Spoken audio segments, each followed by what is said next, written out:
Well, hello everybody. We'll get started in a minute.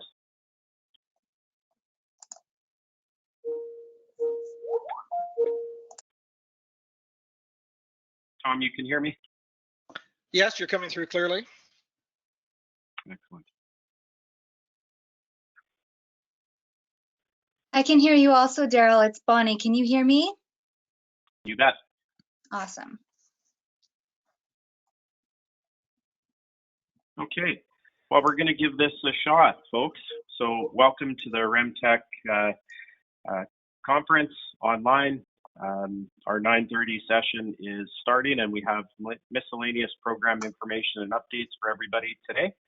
So our talks will be about a half hour. If the presenters could try to keep their talks to about 25 minutes, and we can leave 5 minutes for questions.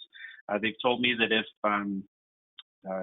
the speaker goes right to 30 minutes, we won't have any time for questions. So if you could try and watch your clocks, and we can see what we can do to keep on time.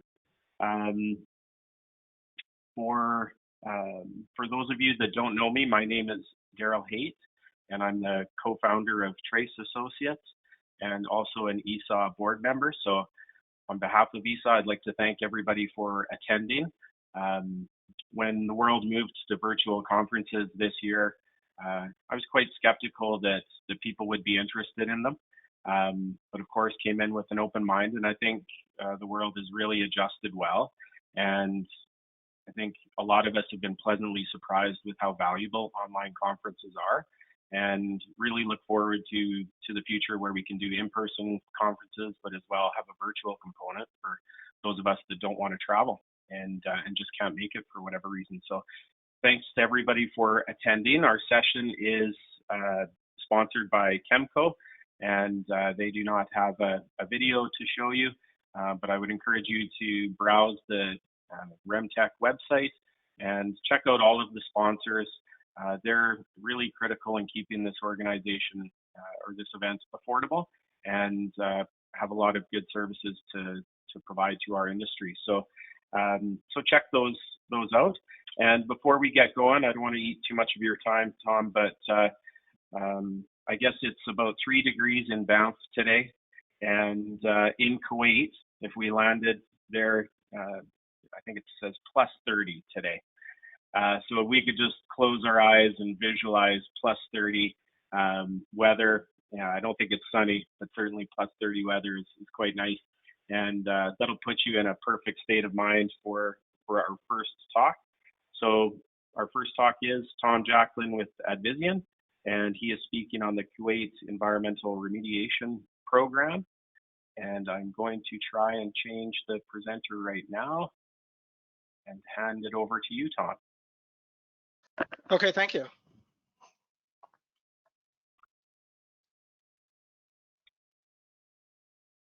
Did that work?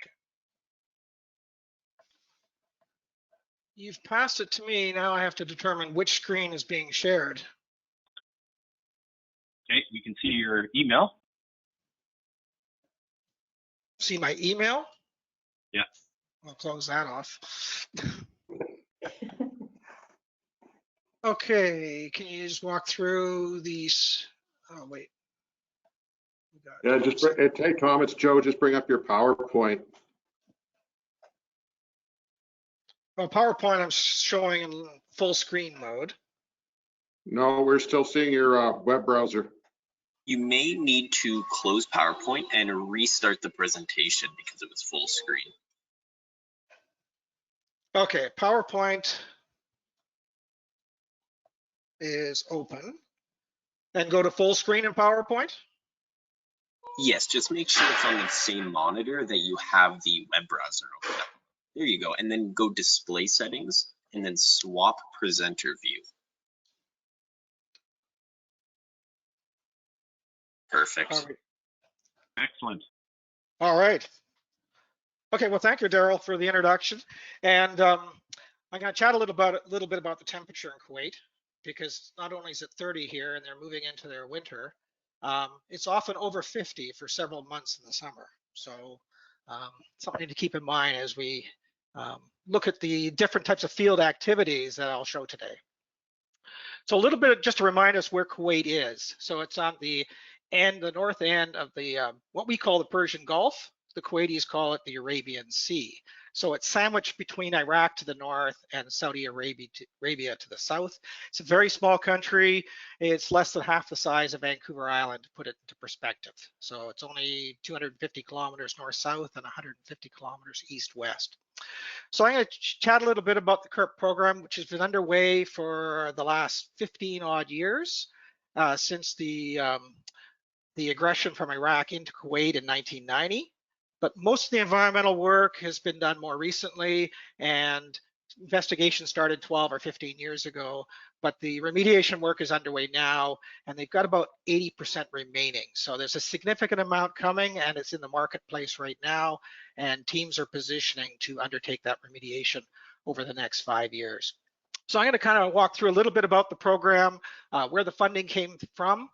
We refer to as the UNCC claims. So this is the United Nations Compensation Commission. Chat a little bit about how the funding came to be and what they're targeting for cleanup. And of what's interest to many of us on the call, or what are the contaminated features and what are the technologies that they're employing to remediate those types of features. Unexploded ordnance, or UXO, there's quite a bit of effort on the program, maybe 25% of the physical effort on site to clear and render all the work areas safe. So I'll walk through the program of how we deal with those technologies and those field approaches, and then some of the successes. So we'll capture that. So the next slide is a short video. And if there's no audio, just follow the video. And if the audio works perfectly, then the stars are aligned for us today.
Okay, well, I hope that short video worked. I know we had problems with it a bit earlier.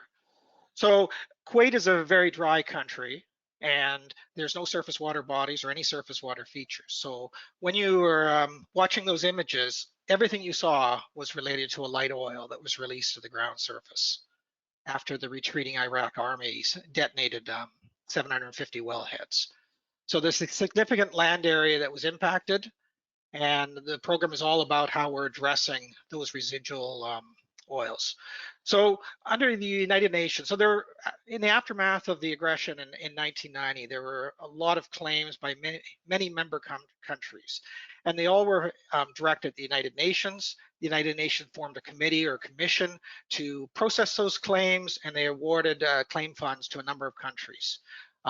They collected revenue based on a tariff on Iraq oil production. So Iraq is funding the cleanup, and the United Nations is processing and providing that review and validation of use of those funds. So they awarded a number of claims, and they refer to them as claims, although we interpret claim in a different way. Claim is the funding that's produced for different types of activities. So the claims that Saudi Arabia awarded, all that work is complete. Kuwait is the only country that has work remaining. And I just highlighted to illustrate a number of the claims. The coastal and marine resources, that was a small claim related to a trench that was dug in the intertidal area. It was filled with oil to prevent any amphibious landings. So that work is actually complete. And the other two claims we'll talk about mostly are related to remediation of the oil that was released from the wellheads and the revegetation of some of those areas. So some of the key features we look at, when we looked at that flyover video, we could see that there are different types of features that were created in the aftermath of those wellhead releases. So we've got the releases from the wellheads formed by gravity flow, wet oil lakes and dry oil lakes. So wet oil lakes is the liquid oil that accumulated in low-lying depressions. Dry oil lakes would be a wet oil lake that's evaporated over time and has formed a hardened crust or surface. And we'll talk about the different characteristics of each. As part of the firefighting efforts and some of the field development efforts, they formed oil contaminated piles around a lot of the wellheads. And these resulted in several million cubic meters of impacted soils. And we'll look at some of those features. And finally, the last key type of KERP feature is what we call tarcrete. So this is the aerial deposition.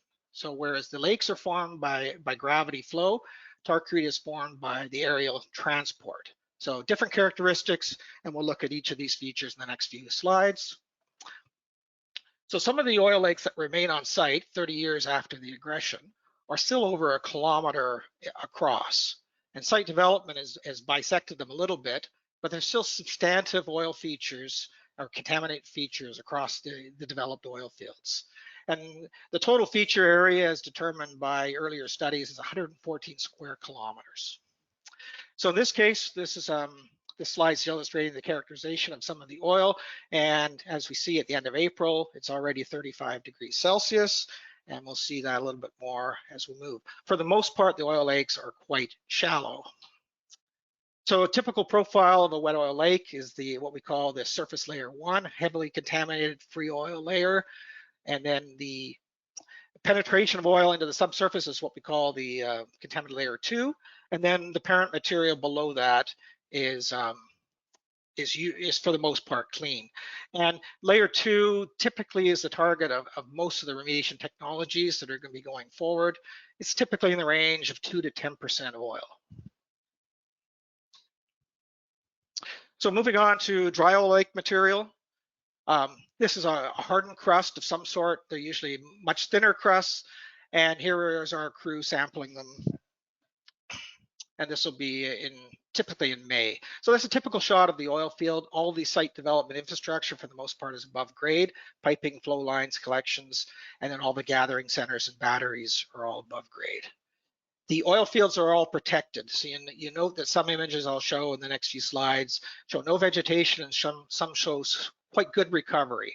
Because the oil fields are fully fenced and secured and they're restricted from vehicle access like 4x4ing and grazing, we get vegetation recovery even in the aftermath of some of the devastation we saw in some of those earlier images.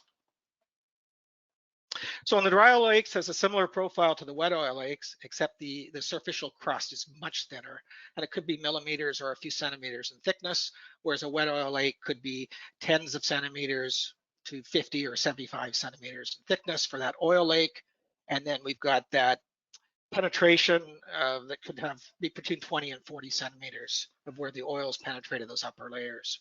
For the most part, we're dealing with a fine silt or fine sand for soils across the oil fields. So a third major type of feature as part of the KERP program are the oil contaminated piles. And these were largely formed from firefighting efforts around the wellhead to push the flaming and burning materials aside. And they formed a random nature stockpiles on most of the facilities across the oil field. So highly variable heterogeneous findings within the oil contaminated piles. I think on the slide on the left is a relatively clean pile. So that's early June and it's 45 degrees in early morning. So that's pretty typical of temperatures from early June through the end of September. And then as winter comes in, it moderates a little bit more. It may dip down to 10 or 12 in January for a few weeks. But by April, the cycle's complete and it's quite warm. So some of the oil contaminated piles are highly soaked with oil. And as you get into the summer months, the oil loses viscosity and it starts flowing out of the pile. So that's what we're seeing here on the right-hand side of the image. So tarcrete is that last major KERP feature. So this is the aerial deposition of oil that's largely fallen beyond the oil field fence. So in this case, grazing and 4x4 in use and other desert activities. And there's a lot of camping, surprisingly, in Kuwait, remarkably, and their camping's a little different, but it has quite a disturbance footprint. So you see that there's basically no vegetation or very limited vegetation when you go beyond the oil field. And as we go back inside the oil field, we see those activities that lead to that disturbance of that superficial layer. We actually get good recovery of vegetation. This all leads and translates into the type of technologies we provide for the remediation that's required. So we introduced a little bit about unexploded ordnance. We refer to that as UXOs. And there's quite a significant effort within the KERP program to clearing all the KERP features for remediation and clearing them in advance through a number of technologies. So we'll introduce that a little bit here. So in this case, this is quite a large projectile that was found within one of the KERP features. So the preferred method of clearing UXO is using digital geophysical tools and digital geophysical mapping. And we're all familiar with EM type surveys, and this is by and large the preferred way within Kuwait. Most of the features, except for the oil contaminated piles, are quite flat, and they're conductive to this type of technology. And the technology is to tow the instruments, form a mapping, form a dig sheet, and then actually go out and physically locate and remove the anomalies. Now, some of the technologies for screening UXO, we've got mechanical screening screens, which we're familiar with back home, ALU type buckets or screening buckets. And the third method is a labor intensive, they call it battle area clearance. So in the case of the equipment, they're all using armored excavators. So an oil contaminated pile is usually cleared through a screening bucket, and that sifts the material. Any anomalies are set aside and they're cleared by the UXO and the EOD techs. And the material is then shifted for remediation. Battle area clearance, you can, using armored equipment, spread an oil contaminated pile in a shallow lift, and then you can use a brute force technique of a series of EOD techs to physically clear the area. So depending on the nature of the material is the UXO approach. We'll talk a little bit about how to deal with the wet oil lakes, for which you can't walk on, so you can't physically screen them. So they have to be handled a little bit differently. So the remediation approach, and just to highlight a little bit here. So the risk-based approach, or RBA. So for the most part, the low-end hydrocarbons up to 2%, and this is measured using Canada-wide standards test techniques of up to 2% hydrocarbon, is largely risked away. So we'll see when we talk about tarcrete again, that the tarcrete can largely be risked off. And some of the low-end dry oil lake material can also be closed off using a risk-based approach. But by and large, those middle range hydrocarbons we saw in that layer 2, that's conducive to ex situ bioremediation technologies. The upper ends, when you're looking at 10% and more of that oil sludges, there's a variety of technologies that are still being looked at, and there's contractor tenders in the marketplace that are being reviewed for various approaches for how to deal with those higher end hydrocarbons, and whether or not residuals have to go to landfill, or whether or not there's other ways to mitigate and treat some of those heavier end contaminated zones. So just going to walk through a few achievements. I chatted with this a little bit earlier. So this is the coastal trench. This was like 5 kilometers of trench that was right near the Tigris and Euphrates Delta. So this was an area where the Iraq thought there could be an amphibious assault. So they dug a trench and filled it with oil, and to inhibit any physical response behind their lines. This work is now complete. Wellhead pits. So if you're to watch Fires of Kuwait, or there's a second movie that came out a few years later called Lessons of Darkness. And so for the most part, the impoundments that were created for the firefighting efforts have now been filled with operational liquids. So there's a mixture of saline water and oils that have accumulated over the last 30 years from operations. So quite a few of these wellhead pits were scattered in the north and south oil fields. This work is now all remediated. So the remediation approach here was to mix dry oil lake material with the free liquids to render it excavatable. It was then transported and cleared for UXO, so using armored excavators and trucks that had armored cabs. The materials transported, it was spread, it was cleared for UXO, then it was transported to a landfill. So all of these wellhead pits are now complete. Dry oil lake material has a much more straightforward UXO process for clearance, and then it can be stockpiled for either treatment or disposal to the landfill. In the case of the first contract, this is 4.3 square kilometers. It was all taken to a landfill, and a purpose-built landfill.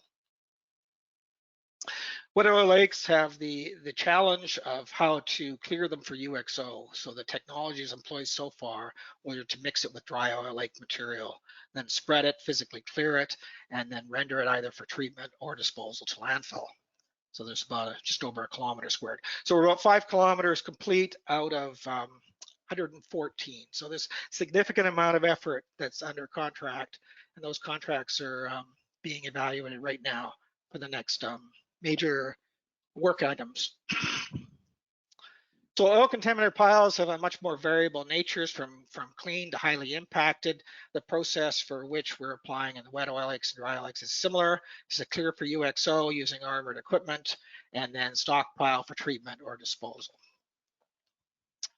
So revegetation is only in its infancy. It's a major component of the United Nations claims for final reclaiming of the landform. There's significant funds set aside for this in the order of $700 million for the state of Kuwait for revegetation. So as we can see, when you're inside the fence, you get good recovery of vegetation in spite of it being unmanaged and with no irrigation. So if you can keep the off-road vehicles off and the cattle and the camel grazing off, the desert does recover. And there are a number of species, both mammals, and certainly Kuwait is a very important stopover on the migratory pathway north-south seasonally. So it's a very active flyway through Kuwait seasonally. So I got another little short video to close off. Just waiting for it to load.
Oh, advance. So currently in the market, there's a number of contracts for the next major stages of remediation. Total of 11 million cubic meters of soil, largely treated through above ground remediation techniques.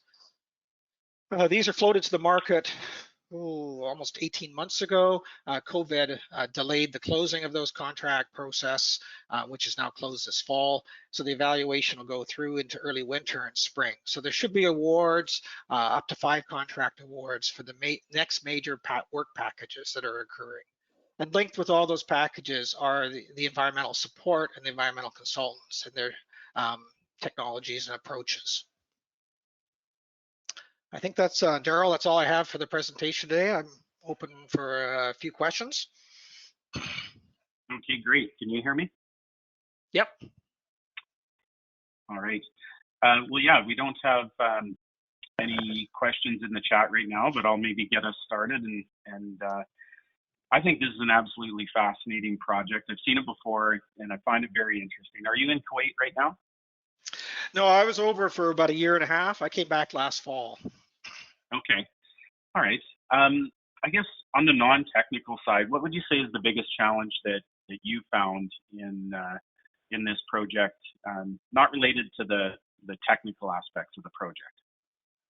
Well, there's a lot of cultural things to experience and learn, and how decisions are made within the various entities that are involved, because there are a lot of players, starting with the UN and through the Kuwaiti levels of government and through the Kuwait Oil Company and their parent company. And then there's an advisory panel that's also involved on the Kuwait side. So navigating through the decision makers is, yes, quite an art or quite a challenge. Yeah. Had you ever worked internationally before, or is this your first international project? Overseas, it was my first assignment. I've worked on other assignments, but from the home office. This is actually, we relocated into Kuwait. Okay. Yeah. So if any of our listeners are thinking about doing overseas work, do you have any advice you'd give them, or things they should consider if they're thinking about taking that step in their career? Well, I think there's great opportunities working overseas and learning experience to come back. Certainly on the cultural side, our company was represented by 40 countries of the employees just within our group alone. So it was really interesting, a great opportunity to get all those combined experiences and perspectives. And other companies are even more diverse, but I thought that was quite significant. Yeah. Awesome. Well, like I said, great talk. And you might have said it, but when does the project, when's the expected completion date of the entire project? Officially, it's 2026. But I think with COVID, they probably lost a year of construction opportunity. So we'll have to see if all those decision makers will push that deadline out, or just require the contractors to put more resources in play to meet that deadline. Yeah. That'll be 35 years from when the aggression began, to when the targeted completion is. Yeah. Wow. That's crazy. Yeah, I'm old enough to remember when this was all happening, and really, when you think about the size of the problem, 35 years, really, it's not too bad in terms of cleaning things up. So, congratulations on a very neat project. Thanks for presenting, and we look forward to any updates you might have throughout the last little bit of the project.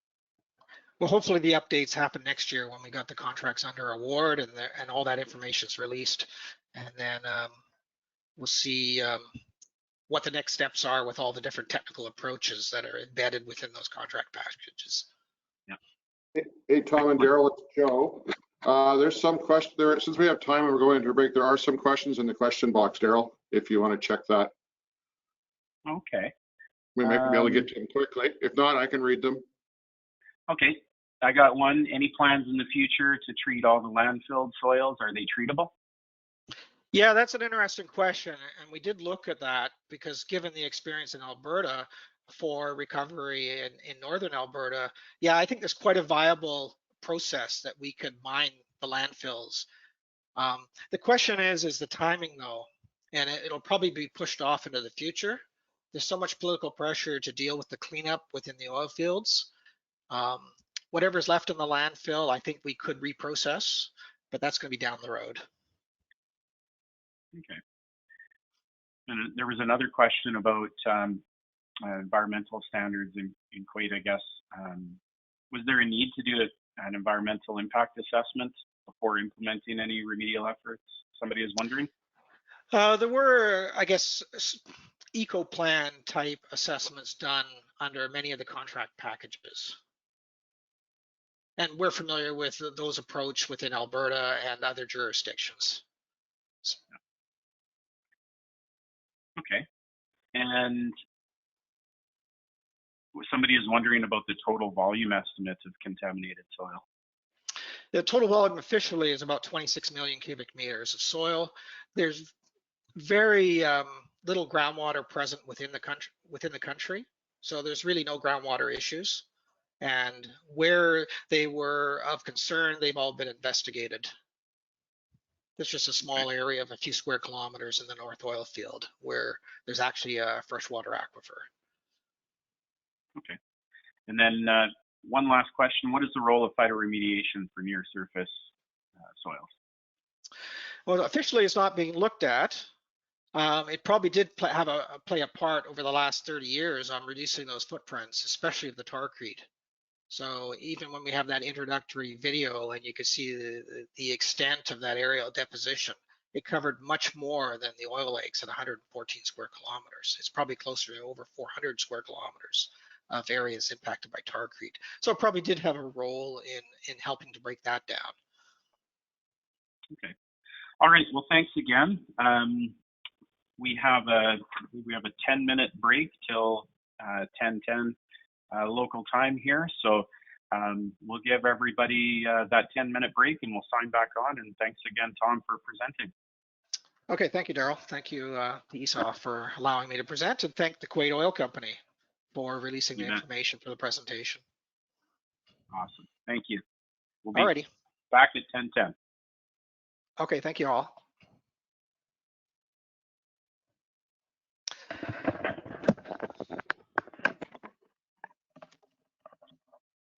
Hey, Daryl, how's it going? It's going, Joe. That's good. That's good. Okay. So who do we have up next? We have Doug. I'll read you the names, Joe. No, that's good. Doug is. Thanks, Tom, for that presentation. That was good. Yeah, Doug's up. I don't see Doug as a presenter here. No, he hasn't logged in yet. I'm going to just check the other list. Okay. So we got Doug at 10:10, and then Jennifer at 10:40. Yeah, neither of them have logged in yet. Okay. So hopefully they will in the next few minutes. I'll check right. back. We're jumping room to room. Okay. And if they don't sign on, and we have technical difficulties, you'll just need Yeah, stand-up if they comedy don't sign for a on, while. if someone doesn't sign on, we'll just take a 30-minute break and people can go to the other sessions and come back. Okay. I thought you'd do stand-up comedy or something. No, that would just empty the entire. There'd be refunds being requested. I'll be back. I'll be back. Thanks.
Doug's just having some issues logging in.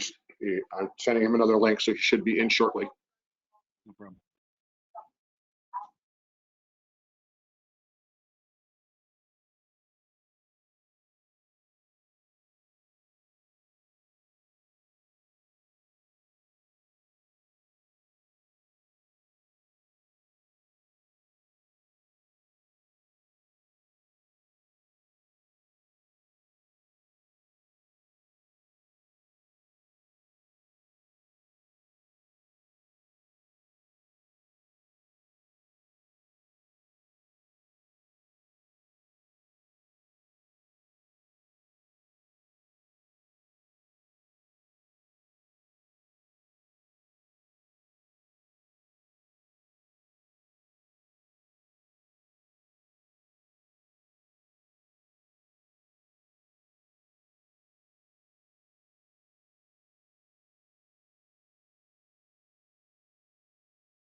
Hello, this is Doug online.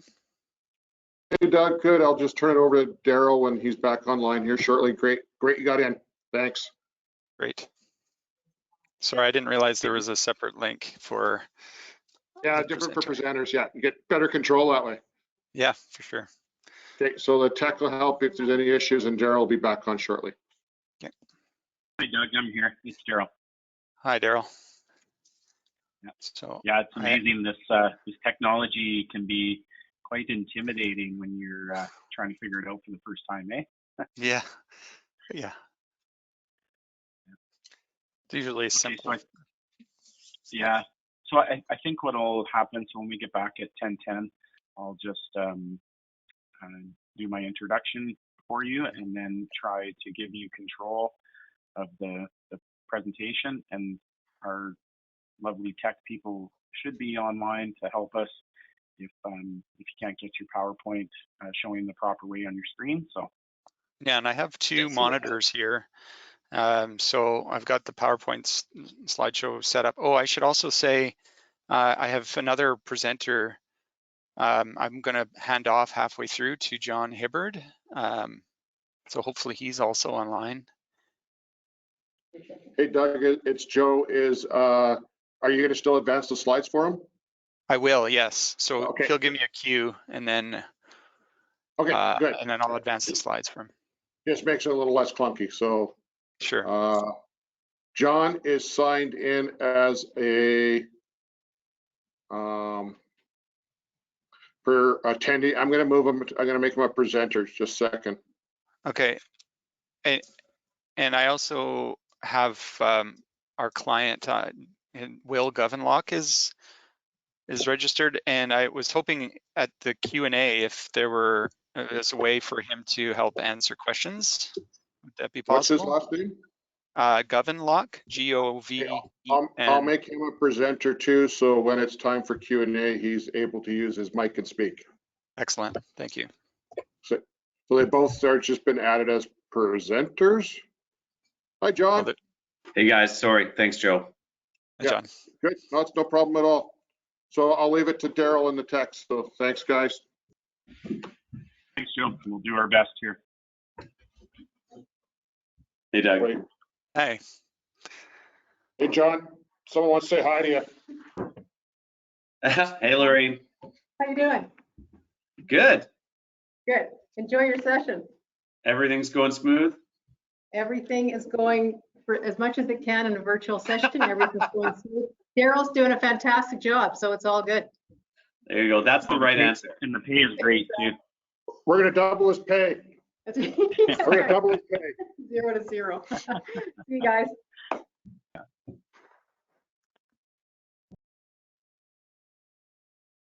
Okay, so Doug, you're with SNC, and John, you're with, did I see Tarvita there? Correct. Okay.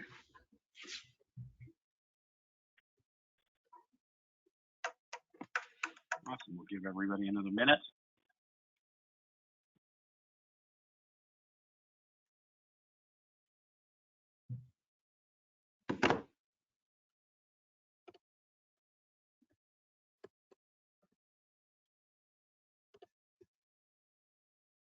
Doug, can you see the presentation?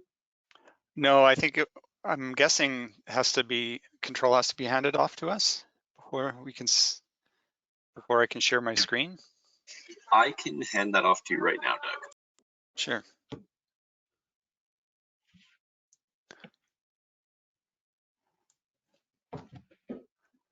Okay, show my screen. So let me know if you can see that. We can see it. All you have to do is start the presentation and then switch it from presenter view. So switch. Display settings. Perfect. Okay, great.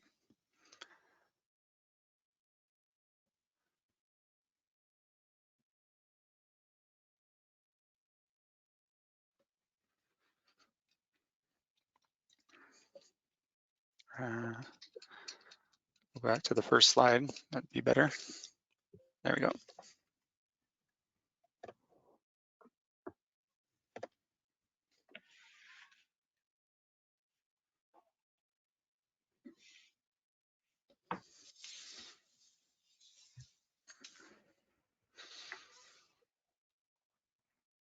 Okay, are we able to start now?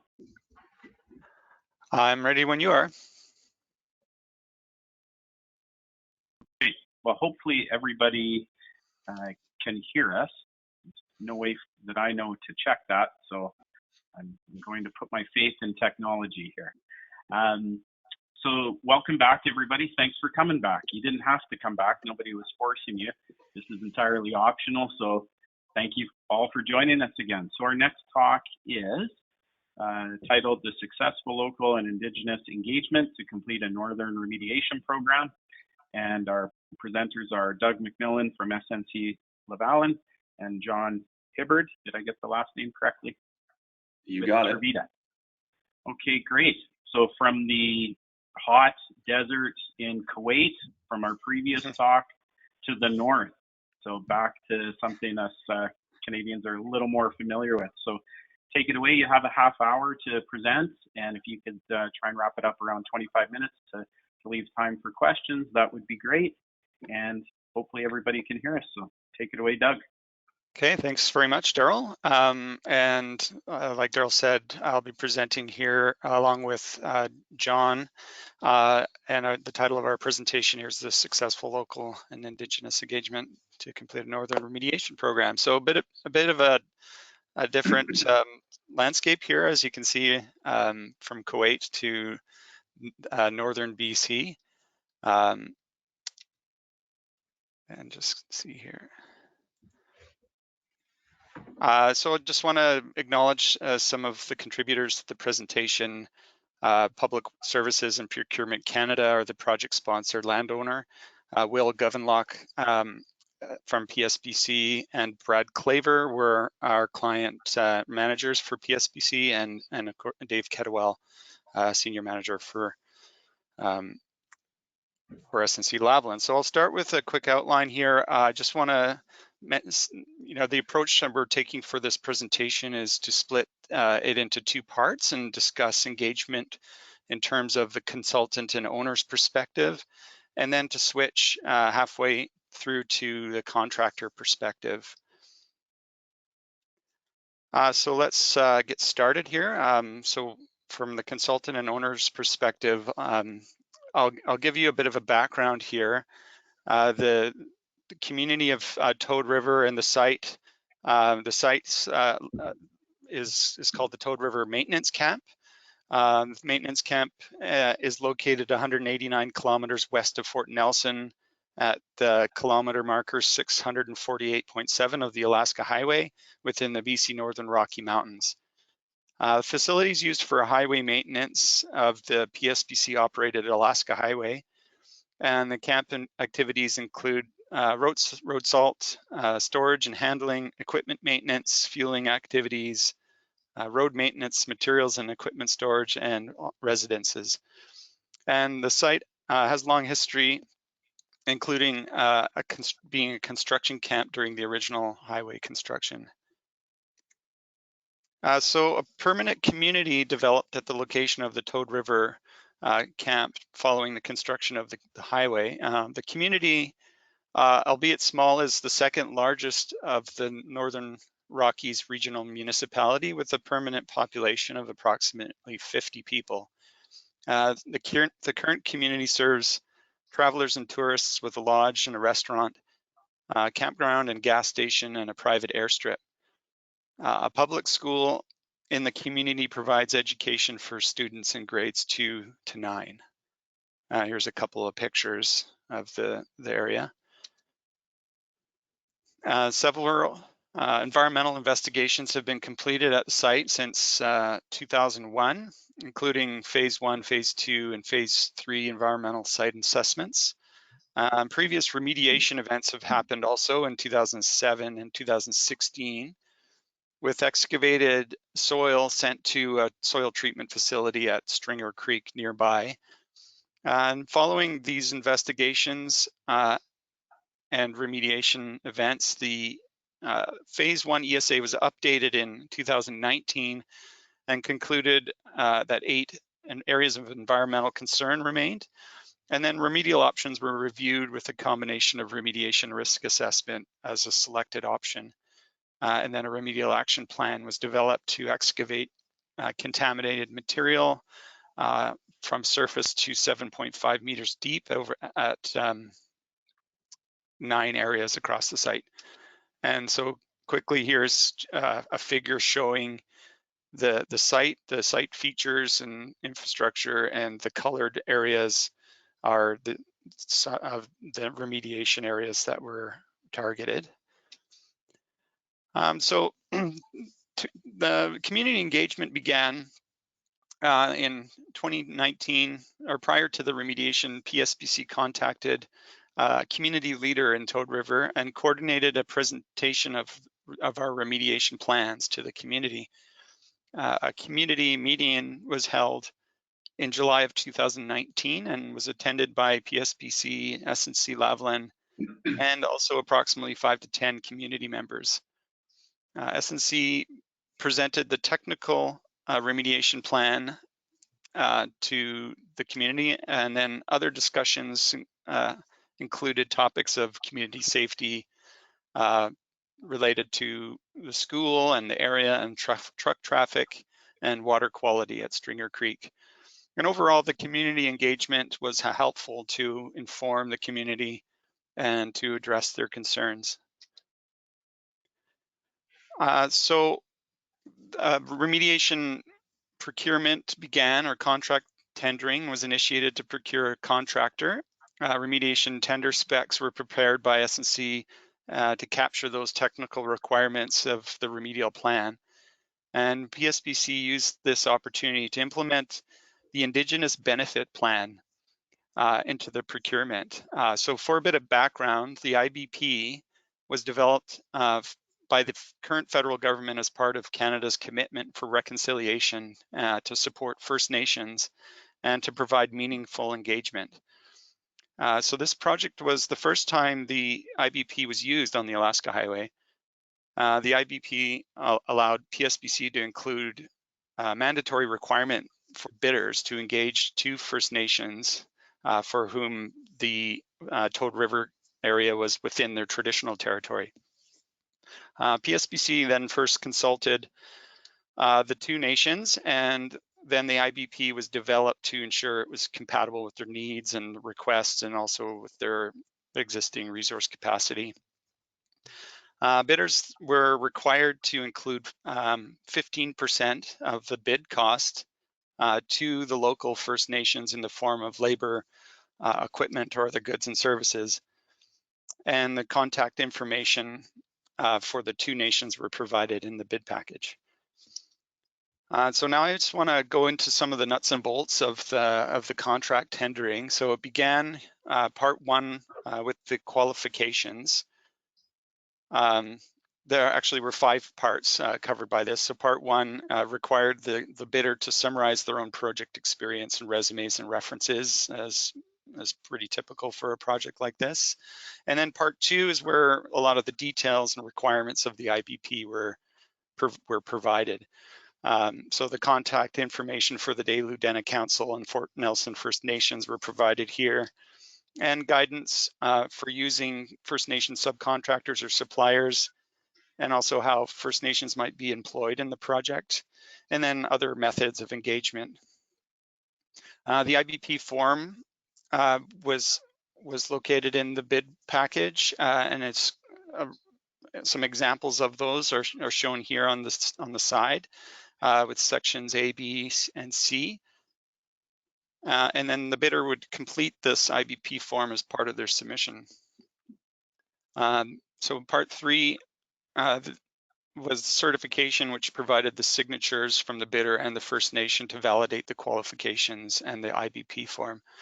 And then after bids were submitted, in part 4, the selected contractor would be required to submit the final IBP plan in the same format as part 2, but providing any additional details.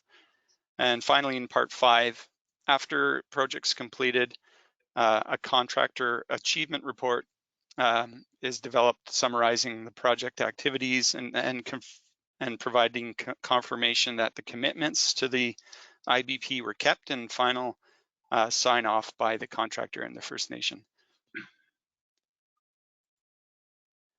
So there was, just to go over from consultant and owner's perspective, some of the lessons learned. There were several successes. The IBP was generally positively received by both bidders and First Nations. Process was felt to be more inclusive and provided an obvious short-term financial benefit to the local First Nations and the community. And possibly one of the bigger successes from the IBP and the engagement was that there were some lasting relationships created for the First Nations and valuable experience that provided them with the ability perhaps to develop some other long-term economics benefits going forward. But also there were a few challenges. There are obviously limitations and rules restricting how PSPC can direct bidders, given that procurement has to happen with an open and free competition. And it was also challenging to ensure that there was an equitable split of benefits among the two First Nation communities in the territory. And PSPC also hoped that there would be a high quality of work and benefits offered by bidders to the First Nations. So that wraps up my part here from the contractor or consultant and owner perspective, and I'll just pass it on to John here. So John, if you can take it away, I'll advance the slides for you. Yeah, that'd be great. Thanks, Doug. So on to the next slide. Before I dive into our performance on this project as a contractor, we thought it would be helpful to talk about some of the different types of Indigenous engagement programs that as a contractor we've seen over the past 5 to 10 years right across Canada. And primarily we've seen 3 different kinds before this being the 4th. The first being Indigenous set-aside programs. This has been utilized by the federal government for a number of years now, with the requirement being that the awarded contractor needs to be a 51% owned Indigenous company. And there are, Tervita has executed a few programs under this, or projects under this program, and by forming partnerships with 51% owned and Tervita being the subcontractor to perform some of the work. Another way that we've seen this being used is preferred contracting to Indigenous partners. That one's a little bit more ambiguous, but we do see it right across the country where there will be some sort of a KPI by a customer, key performance indicator around Indigenous inclusion, and they will try to show preference to Indigenous contractors or partners of First Nations across the country. So we see that quite a bit, probably the most common in the construction world. The third way is, and what we've seen generally used for the past decade, you see this the most by government bodies, large public projects, where they will have a technical score for Indigenous inclusion. For those not familiar with that, you may have a bid that scored out of 100, and you would have 50 points for price, 10 points for experience, 10 points for your project schedule, 10 points for your safety, and then you would have 10 to 20 points for Indigenous inclusion. And they leave it open-ended, so the contractors to develop a plan on how you would utilize local Indigenous resources, and then that would be scored and included in the plan. And that was probably the most common way that we've seen it across different government bodies. The federal government previously had done some of this, and a lot of those Indigenous set-aside programs. So we were interested to see how an Indigenous benefit plan, as this is a new program, as Doug mentioned, would roll out from a contractor side. And here we go. So next slide, Doug. So for the Toad River, as Doug mentioned, through the bid process, there were a lot of prescribed mandatory requirements that we had to meet just to get through the bid process. And we appreciated the fact that they were laid out quite clearly and gave you a path to follow. That really helps the contractor. So we were right away able to develop a local social and economic benefit strategy plan, with the goal being to meet or really exceed the bid requirements. You always want to try and exceed because things can change down the road, which might make it more difficult. Tervita is in the lucky position that we have a corporate Indigenous advisor that can assist us with this. Todd works out of our Calgary office, and right away we set Todd out to communicate with the local First Nations that were identified in the bid process, as Doug mentioned, the Delu Dene Council and Fort Nelson First Nation. So again, mandatory requirement was set out to include Indigenous benefit plan with a minimum 15% total contract value. Next slide, please, Doug. So we're here today because Tervita was lucky enough to have been successful in the bid process and we're the awarded contractor. And what you find is when you're awarded this work, when you're going through the bid process, you reach out to the communities, you ask for quotations on equipment and people and resources. Once you win the work, you have to go and actually form those contracts. And so right away, the project management team set forth to do that, reach out to the local suppliers who expressed interest, and then also develop further opportunities. So you may, when you're going through a 2 to 3 week bid process, you get quotes, you develop a plan, but once you have to execute the work, you may find some other small odds and ends that are required that could be hired locally because now the project's real. Again, Tervita employed our Indigenous advisor, Todd, to right away start negotiating contracts. So you have to turn those quotes into contracts, and now the work is real. So you need to hold people's feet to the fire. As local suppliers often get busy with a number of projects. They'll send you a quote, but 3 to 6 weeks later, they may have had their resources pulled away for other projects, and these are companies with limited resources. So you have to start negotiating those contracts and formalizing how you're going to perform the work. And that's what we did. Next slide, please, Doug. So Doug mentioned earlier, there were 2 local First Nations that was mandatory to reach out to and communicate with and form that plan. Tervita ended up working primarily with the Delu Dene Council, as the Delu were the subcontractor that had resources available to fulfill the means of the work that were readily available, and it made more sense to, from a contractor's perspective, to work with one and not both. It was difficult to hire for the services required 2 different First Nations.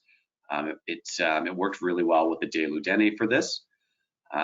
We ended up depending on the phase of the project, had a minimum 3 but up to 5 people employed at the site for the duration of the project. The way that you employ people is hiring them through their contracting wing. And so those people were not direct employees of Tervita, they were employed through that subcontractor, and that works really well from a contractor point of view. You don't have to go through an onboarding process to get people to work. Right away, you can hire that sub and get them going, and then the sub can manage that program, and we run the subcontractor through subcontractor management plans. So we had equipment operators, truck drivers, labor, first aid attendants, all provided, approximately 1,000 man hours, number of local supplies as well that were provided by the subcontractor, with total revenue over $200,000 through the course of the project. Next slide, please, Doug. So did want to mention it was not a requirement of the bid or the Indigenous benefit plan, but to execute work in this part of the country, other local involvement is critical. They may not be Indigenous-owned businesses, but are often very much intertwined with the community. And you really need to utilize those local resources. And that was a big part of this project as well. So I wanted to highlight that. Of course, when you're doing remote work, you have to stay at a lodge. So we were at the Toad River Lodge. And from a lodge, not only do you get accommodation and meals, you also can get a number of supplies and suppliers, which is very helpful for remote work. Total regional benefits to local suppliers were $300,000 to $400,000 of this project. And had equipment rental operators, drivers, electricians, plumbers, carpenters, all sorts of skilled trades found locally as part of the Indigenous benefit plan, but also as part of just local suppliers who may not be Indigenous-owned businesses, but are critical to executing the work. Next slide, please. All right, so here's some pictures of us performing the work. As you could see, part of the detailed site investigation involved working underneath a building that had to remain on site. So we had to support the building and do detailed excavation underneath it. Next slide, please. As well as Doug mentioned earlier, operated soil treatment facilities. So the excavated site material had to go there to another facility to be remediated. So you have to operate 2 sites at the same time with different people with different roles at each site. You have a lot of moving parts during the course of this work. And as you can see, ended up being quite a deep excavation once it was completed, while holding that building together above it. Next slide, please. So at the soil treatment facility, typical remediation practices, one phase being screening of soil for larger materials. On the right, one to highlight, you can see that building we were holding up. After it was put back, we had to reinstate the building, and part of that involves replacing the concrete. Again, you wonder, oh, this is a soil treatment and site excavation job, but you listed all of these different people and roles that are required to execute the work. So replacing concrete is in this part of the country is difficult to find people that know how to do that and do it properly, but we did, and some excellent work performed in northern BC, reinstating the building. Next slide, please. So some lessons learned from a contractor perspective. Not all opportunities for local hiring can be identified during the bid phase, as I mentioned. Discoveries made during the path of project setup. What's really critical, I think, and there wasn't a problem on this bid, but you can see it happening, and we see it in other bids from a contractor's perspective. Once a bid closes, what really helps is if bid award is as quick to that moment in time as possible. If you leave it hanging out there, trying to make a decision or going through a detailed process, which is important, but if it drags on for weeks or months, those companies you got quotations from, especially in remote locations, their people may suddenly be booked up and they may no longer be available, and it makes it far more challenging to complete the work. In this case, that didn't happen, which really helped us out. Prior local work experience critical anytime you're doing remote work.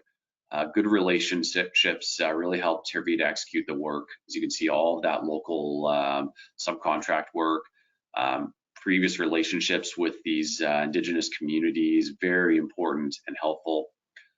Capacity of the local Indigenous communities can be a limiting factor. That was identified by Doug earlier, and absolutely experienced contracting the work. The final submission of the Indigenous benefit plan, which Doug showed, must be complete within 10 days of contract award. So when you're going through the bid process, you need to have that form ready to go. You may even want to start filling it out as part of your bid process and make it a lot easier for you after award, because 10 days seems like a long time, but when you have to go and actually contract and get commitments from subcontractors, it can actually be a short period of time.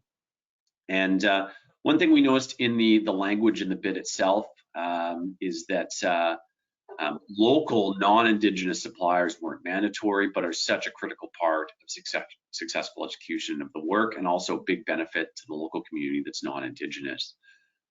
Last slide, please, Doug. And looking at some of the success of the project, so over 60% of the project cost was dedicated to local and First Nation suppliers. Over 18% of the project cost was to the Indigenous benefit plan. The requirement was 15%. And we ended up being that a little bit tighter than we might have liked to see, and we bid it to be at about 25%. But again, I talked about earlier that limiting factor. So once it comes to actually executing the project, things change, people get busy, and they're not able to get to site, and so it came down. So when you're going through the bid process, you really have to bid to exceed it. Establish a resume for local contractors, local Indigenous suppliers to further establish work in the future. And also as a contractor, we now have great relationships in that part of the country to do future work, whether it's through an Indigenous benefit plan or not. Project was completed on schedule and under budget while meeting the requirements. I mean, that was the primary goal, and then we reached that, which is really good to see.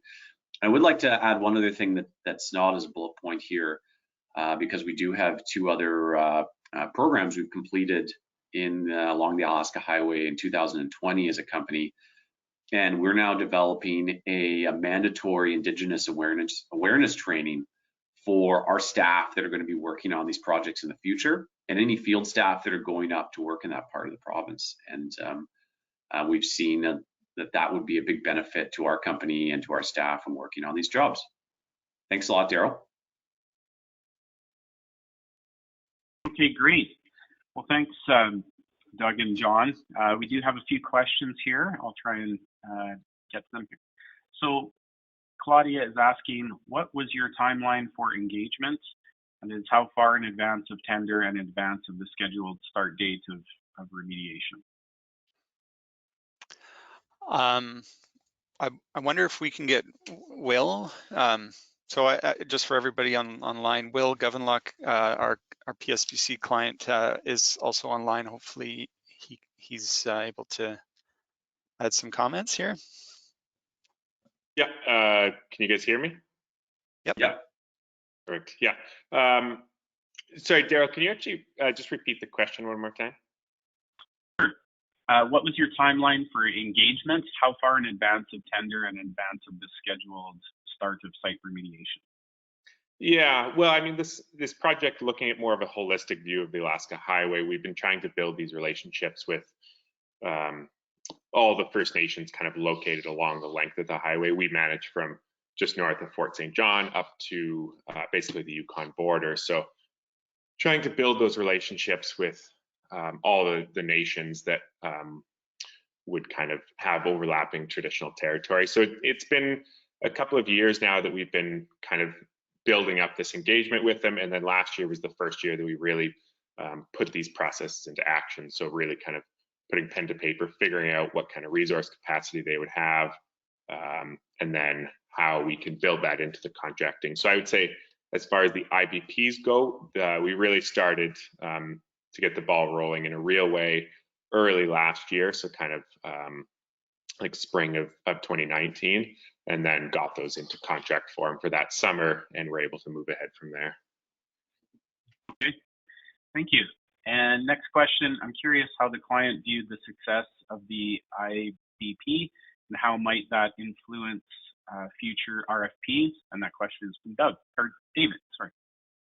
Yeah, so overall on in this project, yeah, we were very happy with the IBP. I think as John detailed, it was a pretty good kind of diversity of economic activity that we were able to provide for the First Nations community. So being like actual boots on the ground and actual equipment. Now, through other IBPs we've seen, sometimes the value of services can be a little less diverse. So looking at maybe just like aggregate supply and things like that. So those are challenges we're facing for how to maximize the value of the IBP work going towards the First Nations, trying to get as good of like resource capacity and training opportunities as we can for those First Nations. So it's a work in progress, and it's always trying to find ways to kind of tweak those mechanisms to make it as beneficial for everybody as possible. Great. And the last question from Heather, can you confirm that the second Indigenous community was not involved? Was there any backlash from this? Was the second community unhappy at all? I don't know if John has anything to say about that, but from my end of things, that's a bit of a challenge that Doug actually touched on, was how to ensure equitability between the First Nations that we're putting forward. And for the most part, we're not seeing any backlash. We've had follow-up meetings with all of the nations, not just here, but on other projects that we've had where we've had them listed. And for the most part, they've all been pretty happy. Sometimes they do communicate and say, okay, I understand there's two of us listed on this project, but we'll defer the contractors to you or bring them to us based on pre-existing agreements.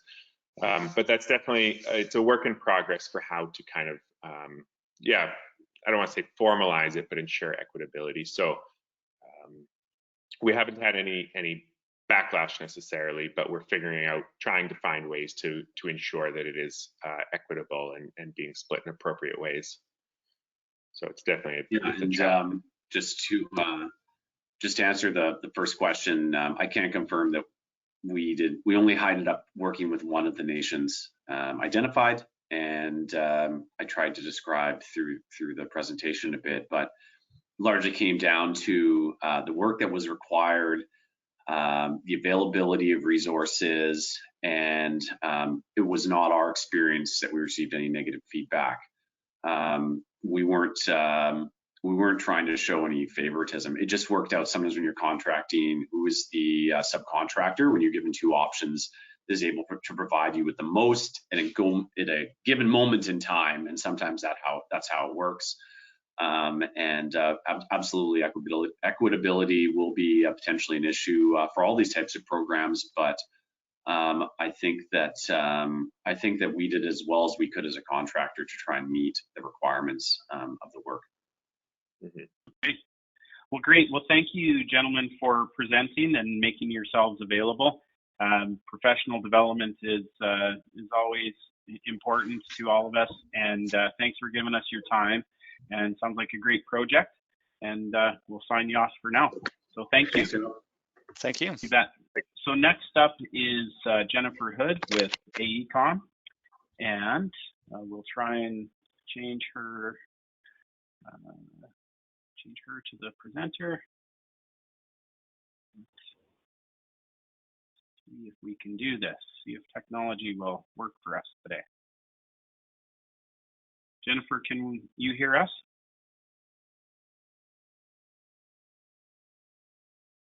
Hi, it's Jennifer. Can you hear me?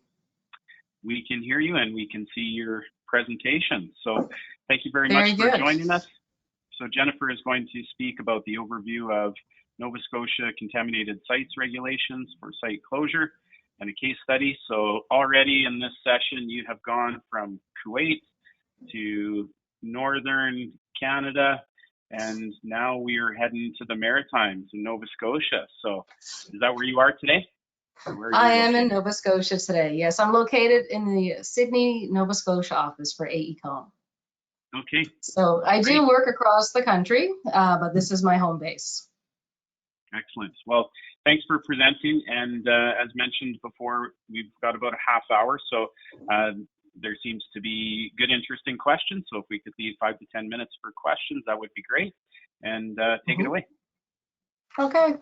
I'd like to thank everybody for attending today. Again, my name is Jennifer Hood. I work for AECOM Canada Limited out of the Sydney, Nova Scotia office. I've been working in the environmental industry for approximately 20 years, predominantly in contaminated sites, site assessments, remediation, and site closures. Today, I want to present everybody an overview of the Nova Scotia contaminated sites regulations. And just give me 1 second. I'm going to make sure I get this screen set up correctly.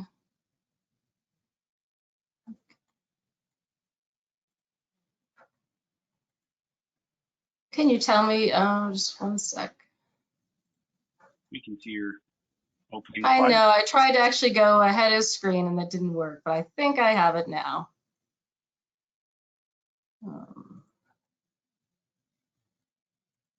I'm just missing the, there we go.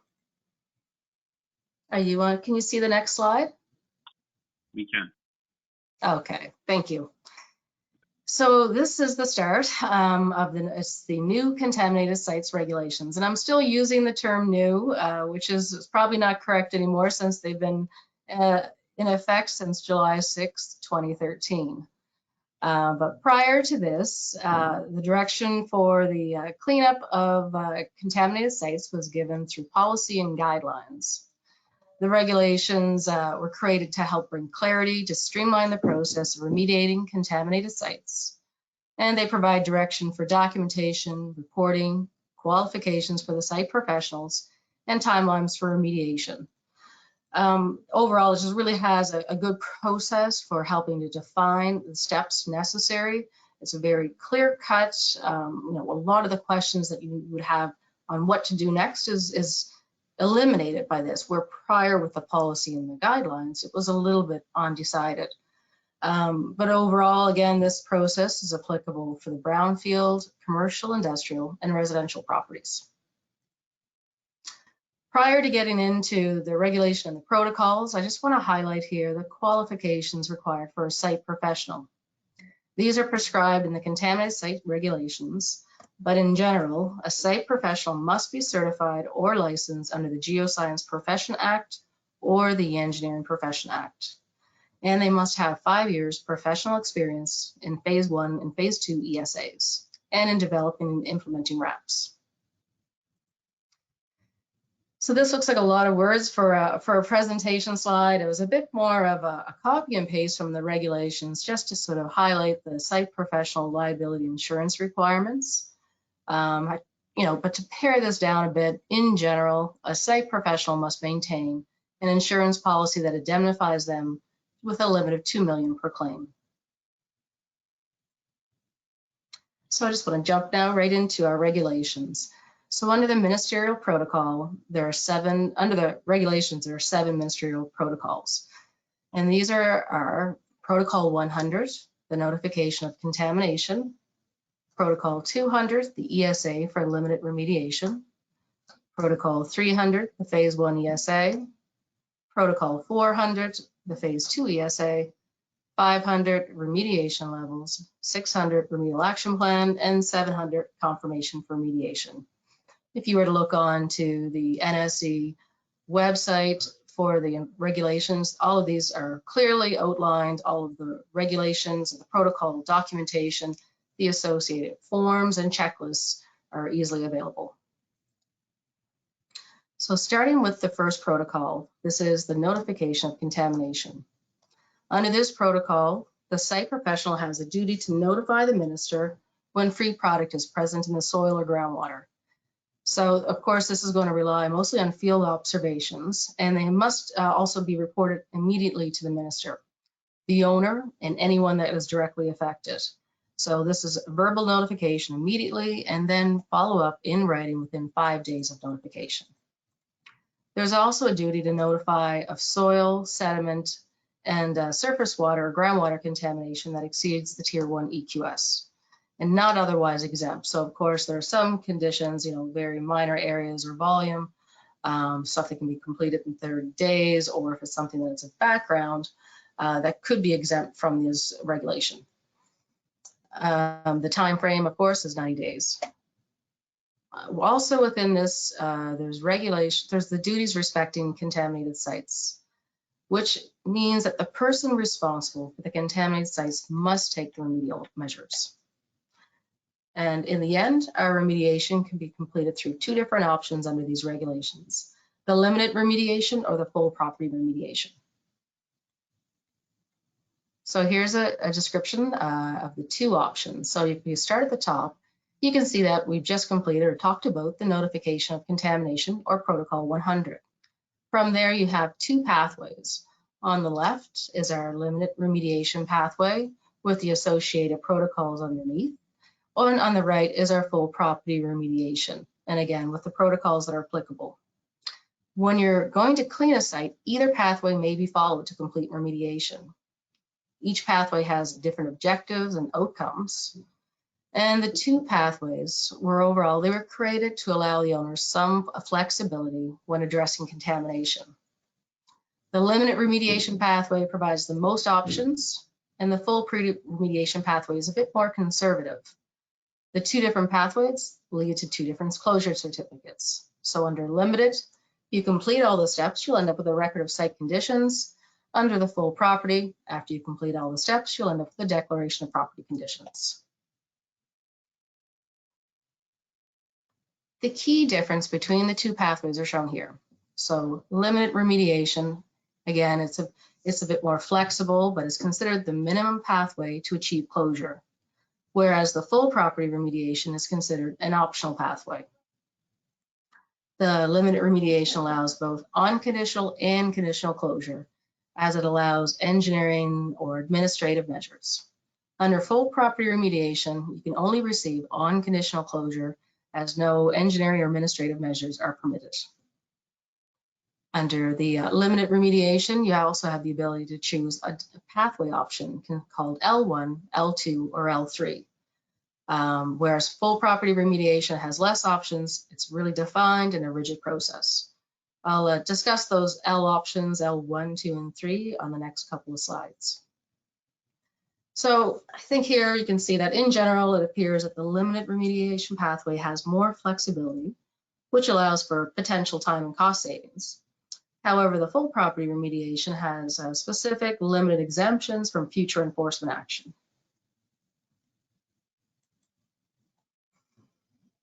Next, we'll briefly describe the limited remediation pathway. So we'll talk about the limited. It'll take me a couple of slides, and then we can get into the details on the full property.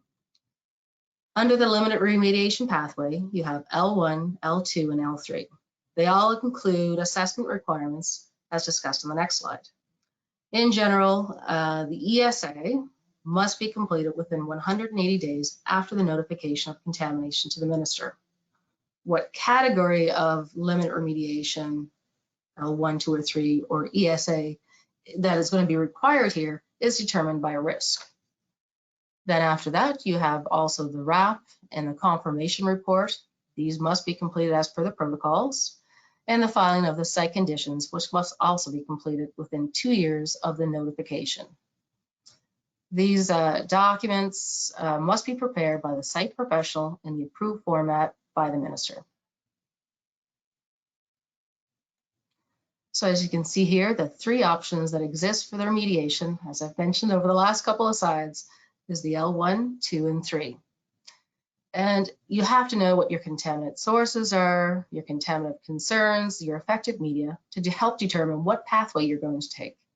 So under the L1 option, you have to have a single contaminant source with single or multiple COCs and with soil as the only affected media. Under the L1 option, you're going to be required to complete Protocol 200, which is your limited ESA protocol. After that, if you're looking at the L2 ESA, the L2 option is selected when there's single contaminant source with single or multiple COCs, but the difference here is that you may have contamination in soil, groundwater, surface water, or sediment, where the first one was only soil. Under this option, you have to do an L2 ESA or Protocol 400. So this is very similar to what we do on a regular basis, a Phase 2 ESA. And the last option here is L3. This may be selected when there's single or multiple contaminant sources with single or multiple COCs and have resulted in soil, groundwater, surface water, or sediment contamination. Under this, we have to do an L3 ESA, which is a combination of Protocol 300, or a Phase 1 ESA, and Protocol 400, a Phase 2 ESA. So we briefly reviewed the limited. This is a bit of a description now on the full property remediation. Under this pathway, we must complete both a Phase 1 and a Phase 2 ESA. So no longer discussing that limited ESA that we mentioned previously, Protocol 200, we're going to focus on Protocol 300 and 400. This is to be completed within 180 days of notification of contamination to the minister. The RAP and the confirmation report must be completed as per the protocols, and the declaration of property conditions must be prepared by the site professional in the approved format. So again, under this one, when you're completing the confirmation or remediation, we're going for a declaration of property conditions. So after you've chosen your path, maybe it's you're going to go a limited, or if you're going to do full property, we talked about those protocols 200, 300, and 400. We're now going to focus on the remaining protocols, starting with the remediation levels protocol, Protocol 500. When choosing the options for remediation, the type of closure really needs to be considered. Are we looking for unconditional or conditional closure? Under the unconditional closure, this means that the site meets the applicable criteria and has no long-term exposure management conditions. This is applicable when we use the Tier 1 Environmental Quality Standards, or EQS, or we can also use the Tier 2 criteria when we're using the appropriate defaults. Conditional closure occurs when applicable criteria at a site are not met, but the risks are managed by other means. This requires long-term exposure management. So conditional closure is appropriate when Tier 2 modeling or pathway-specific standards are used with changes to the specified defaults, or when exposure management measures are specified. As shown in the table here, Tier 2 conditional remediation levels and exposure management controls both result in conditional closure, which can be used through the limited remediation pathway, but not through the full property remediation. Next is Protocol 600, the RAP. This protocol outlines the requirements for the RAP, which includes a summary of the ESA. So it's sort of standard RAP, that we're going to see in any of our provinces. A summary of the ESA, selection of appropriate criteria, details on the remediation method, and addressing third-party issues and monitoring requirements if applicable. Note that for third-party contamination, Tier 1 or unconditional Tier 2 criteria are to be used. If you want to use conditional Tier 2 criteria, you have to have approval by the third-party owner. Next is Protocol 700, the Confirmation of Remediation Protocol. This outlines the requirements for confirming that remediation has been completed in accordance with the Contaminated Sites regulations, and that the details the requirements for confirmatory sampling, waste management, backfill material management, ongoing site conditions, and minimum reporting. Following the completion of the remediation, there will be a closure certificate, depending on the pathway used. So again, if we're using limited remediation pathway, we'll receive a record of site conditions, or if we do the full property remediation, we'll receive a declaration of property conditions. Just like all the other documentation under these protocols, the record of site conditions or the declaration must be prepared by the site professional in the form approved by the minister. It has to include the standard information such as location, ownership, type of contamination, description of remediation, the remediation levels that are applicable, and again, ongoing site management measures and restrictions if it's applicable. One note here, I have worked across different provinces and just not within Nova Scotia, and not all provinces require offsite contamination to be remediated. However, it is a requirement in Nova Scotia. So a couple of years ago, we had a site in Nova Scotia where contamination extended offsite, and the property owner was unresponsive to our request to discuss remedial options. So that, I'm sure other people have similar situations where, it's just, we can't get the dialogue or we can't get the communication going regarding removal of the contamination on their property. So this went on for quite some time, and it became evident that the offsite property owner had no interest in remediating their property. So in Nova Scotia, there is another documentation, and it's called third-party denial. So this can be found under Procedure 600 or the RAP, and it's a form that you can use where the property owner refuses consent for anyone to access their site.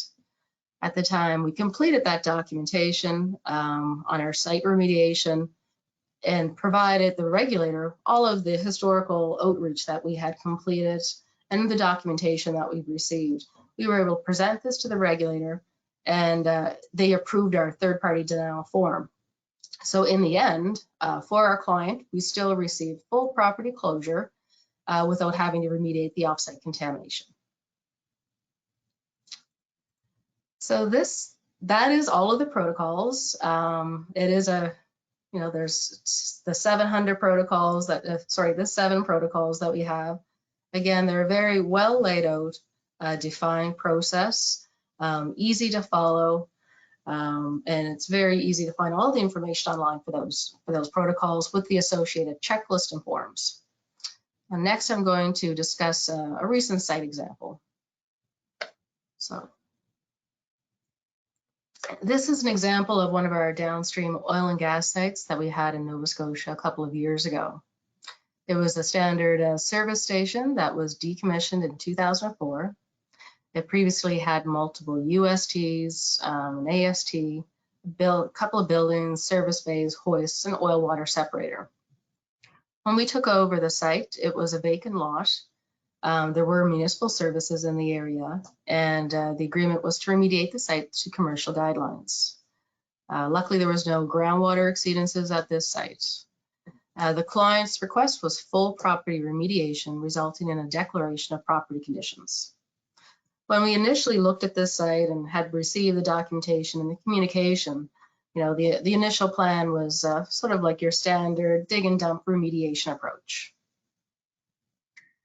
Looking at what we knew for the site and what our steps were, you can compare these to the individual protocols. So the first step was your protocol 100, notification of contamination. This was actually previously completed prior to us taking over the site. Next, you would look and think of there's protocol 200, the ESA for limited remediation. In this case for us, this isn't applicable because we want to have the full property remediation, not the limited. After that was protocol 300 and 400, the phase 1 and 2 ESA, which we completed. And under the protocol 500, again, our plan here was full property remediation with no conditions to receive the declaration. So originally, based on the information, you're looking at remediating to the NSE Tier 1 EQS for commercial non-potable coarse grain criteria. During the assessment phase, we completed additional work. We completed additional soil boring investigations so we could delineate the extent of the soil contamination to the Tier 1 EQS.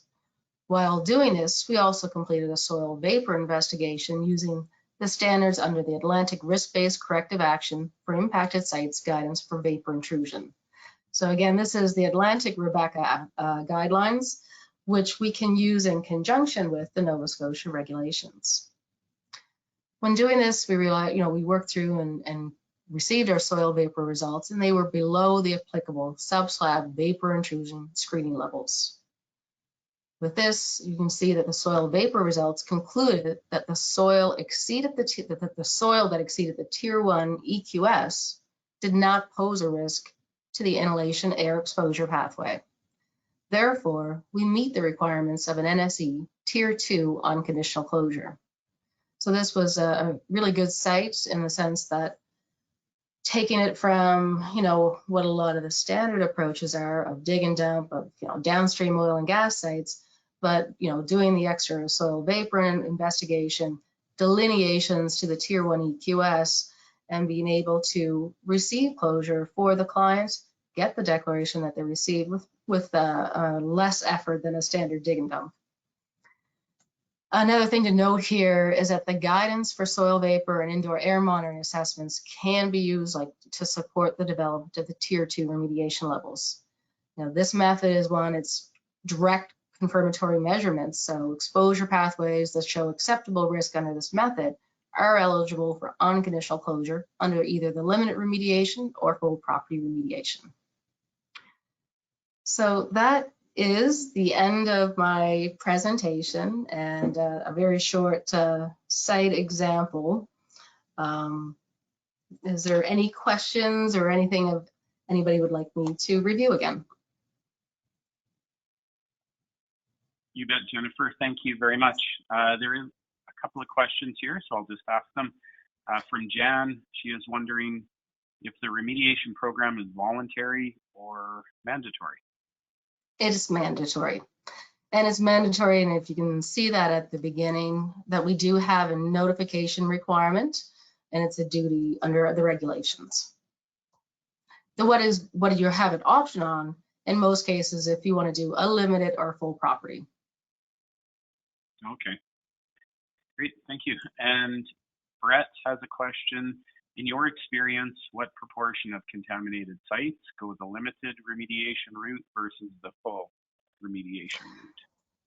For me, I think it's sort of easier to say it's the full, but that I think is based on who my main clients are.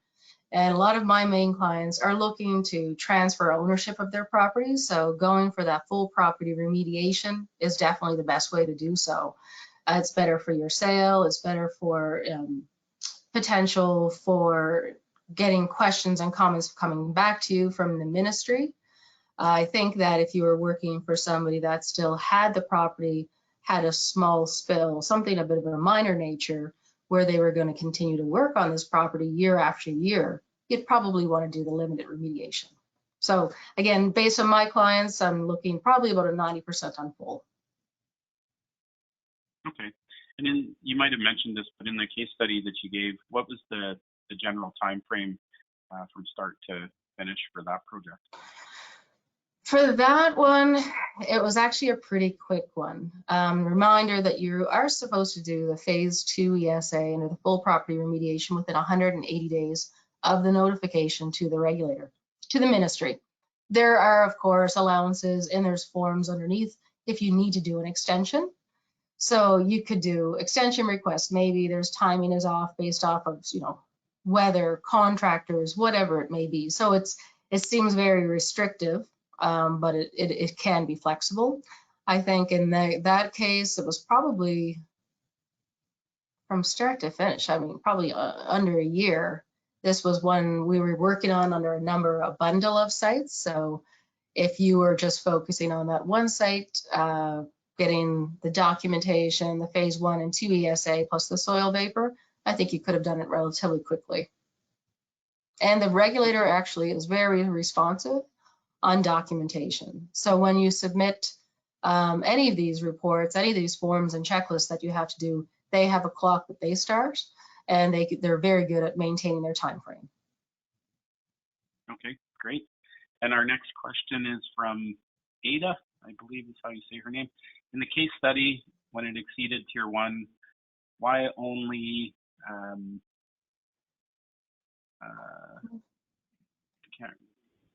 I'll see if I may be able to read it here. I'm not sure. Why only? No. Is it 6? V1 or VI? I don't know. VISL? Vapor inhalation. Yeah, vapor inhalation compared to tier 2 level. Is there other pathway risks that need to be evaluated? Yeah, vapor inhalation. Yeah, there definitely are other pathway risks that have to be evaluated. So the other ones for us on this site were removed, and it was down to the vapor. So we were able to compare it using the Atlantic Rebecca, which is the appropriate standards that we would use in Nova Scotia for vapor, and remove that one. And therefore, the tier 2 vapor guidelines were applicable. We were delineated to tier 1 EQS within soil. So we also know where the hot spots are, the extent of the contamination, and we were able to still receive closure for full property. Did that help that answer the question?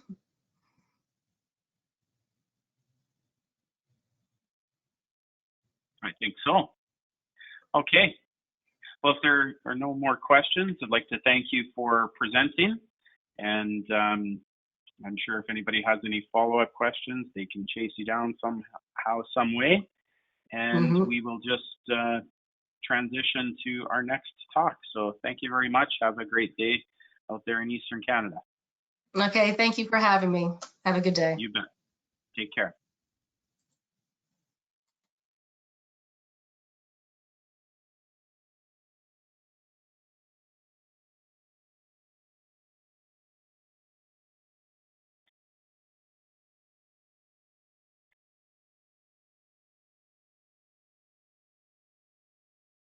Okay, for our next talk, we're going to be hearing from Bonnie and Simone. So I'll just do a little sound check and see if we have those folks on the line.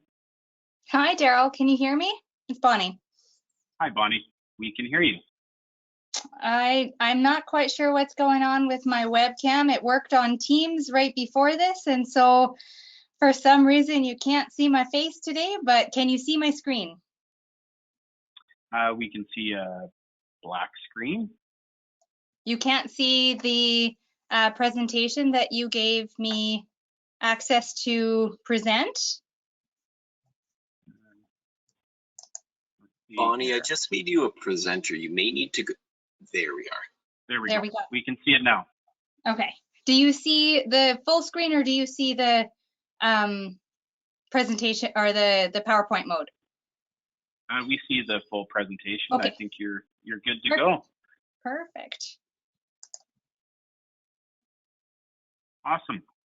Well, the floor is yours. And as mentioned, we have about a half hour for your presentation and around 25 minutes. If we could pause for questions, that would be great.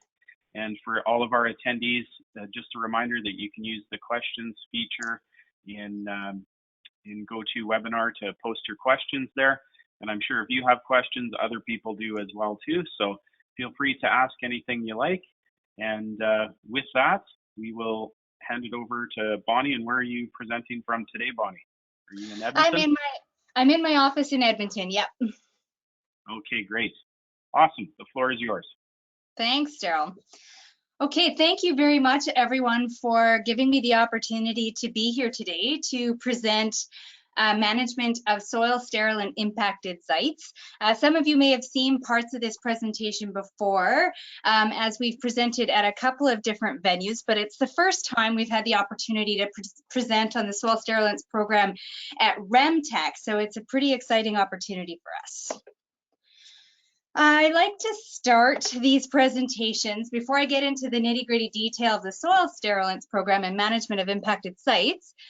Just a really quick reminder of who InnoTech is, because we've gone through so many name iterations in the last 10 years. It's just a nice reminder to who InnoTech is. So InnoTech is, you probably heard of us as the Alberta Research Council back in the day. But then we went through a period where we were consolidated into Alberta Innovates Technology Futures, and then in 2016 the name changed to InnoTech Alberta. And same organization, we're a wholly owned arm's length government organization, and our mandate is to support industry and government in addressing challenges while demonstrating value to Alberta. So I just like to start there because there's still a lot of confusion about that name. And so if anybody has any questions about that, by all means, don't hesitate to reach out and ask. All right, let's get into sterilants. What is the problem? What are soil sterilants and why are they an issue that we need to be concerned with? Soil sterilants are chemicals that were used for non-selective vegetation control, primarily from the 1960s to the 1990s for the products that we're talking about today. They're persistent and residual in the environment. And what that means is that these products were designed to be useful for a very long time with respect to vegetation control, but that also means then that they have created some challenges associated with remediation in the long term. The products were also typically applied at high application rates over several years. So the source of the contaminant itself probably happened multiple times and not necessarily according to the product recommendations. We find these contaminants typically on older sites, so there's generally multiple types of contamination at these sites, and we're talking about farms, transmission lines, oil and gas distribution and industrial facilities, pipelines and metering stations, as well as railways. And the typical location for the type of application that we are seeing is next to concrete infrastructure to control vegetation for the long term, along fence lines, where we were really trying to ensure that we were reducing the amount of maintenance on the sites as well as controlling the fire hazard. But these particular contaminants have become a contamination source through leaching and runoff and wind dispersion, given that they have had decades in the environment to be able to distribute themselves. And based on the literature review that we completed and consultation with industry, we've estimated that there are greater than 60,000 sites that are impacted just in Alberta by soil sterilants. So what's the problem with them? Other than the challenging nature of the contaminants, the majority of these sites have had some challenges associated with achieving closure. And that's a result of the cost for conventional remediation approaches and the difficulty to be able to remediate to guideline levels. There's been, like I said, a long time that these contaminants have been in the environment, and so they can be quite widespread in given the mobility in the environment over time. And there's no single standardized solution due to the differences in the chemical structure of the contaminants themselves, as well as their behavior in different environmental media. And as I mentioned, there's also confounding contaminant issues at a lot of these sites. But with that being said, there has been a considerable amount of effort over the last 20 years that has gone into investigating management practices for sterile and impacted sites. But when we started this adventure in 2018, we identified that there were still a number of knowledge gaps that remained that could be addressed to effectively identify solutions for management of impacted sites. And so from that perspective, with an increased emphasis on reducing liabilities and the aging sites nearing end of their life, there was an opportunity to synthesize all of those past learnings that we have been able to capitalize on over the last couple of decades, as well as to partner to develop strategies and methods to effectively manage sterile and impacted sites. So what we did was we started with that initial literature review and consultation. We went through the process of digging into what's been done, not just in Alberta, not just in Canada, but elsewhere in the world associated with management of sterile and impacted sites. We compiled a literature review, and we've made that available publicly through the CCLM portal, which is an online knowledge network to share resources associated with conservation and land management. And we also conducted a fairly extensive consultation with environmental service providers and industry and academics to identify what are the biggest challenges and barriers associated with management of sterile and impacted sites that we could address through a program that would then result in a comprehensive methodology to be able to manage these types of sites. So what we identified through that process is that the majority of sterile impacts in Alberta are associated with two contaminants, bromacil and tebuthyron. Any of you who have sent in soil or water for a screening test for soil sterilants probably got back information associated with a much broader spectrum of contaminants that they screen for. But what we found out was really the majority of the sites that we're talking about are impacted by these two sterilants. We also identified that there was a lot more locality associated with the contaminated sites. They're not as widely distributed as one might imagine. They are primarily located in central and southern Alberta in agronomic and grassland type of ecosystems. Now, with that being said, there are some locations up in the northwestern part of the province, as well as within the foothills in forested environments. But for the most part, we were able to sort of hone in on where the majority of the sites were in Alberta, at least. We identified that Alberta Tier 1 soil and groundwater remediation guidelines are very conservative with respect to the sterilants themselves, and that the data has been used to apply to the models has been generated from outside of Alberta and primarily from bench scale information that's been done on soils that have not been originated here in the province. There was a lack of information for use in risk assessment models, and the remediation technologies that have been successfully utilized to either reduce or eliminate sterile impacts do require a little bit more research to truly identify which ones would be more broadly applicable and at a larger scale. So all that information is available publicly online, and I've given you the references there and the web URL for accessing it. So what we came away with that exercise, the consultation and the literature review, was the need to establish a program that was going to establish proven technical and cost-effective strategies and best management practices for management of sites impacted by sterilants, with the goal ultimately of achieving regulatory site closure. So this program was established and launched in 2019, and it's supported by TC Energy, ATCO Gas, and ATCO Pipelines, Alberta Innovates, and Innotech. And this program has been set up to look at at management of impacted sites from a more holistic, comprehensive viewpoint. So somewhat similar to the previous presentation in the fact that we're gearing towards closure using a modified type of approach to achieving it.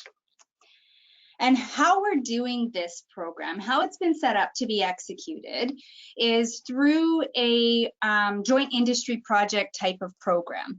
And that means that we've established a steering committee that consists of the funders for the program, and they're being guided by an expert advisory committee that has relevant technical expertise to the various different components of this program. It includes environmental service providers, industry, labs, so environmental analytical labs. It includes AEP and AER, as well as academics. And it's all volunteer-based, and they are all providing guidance to each of the individual projects that have been established within the program. The program, like I mentioned, was launched in 2019. It's intended to be concluded within 5 years. Its scope is specific to Alberta and limited to bromacil and tebuthyron. Innotech is managing the program as well as executing various projects where we have expertise to do so.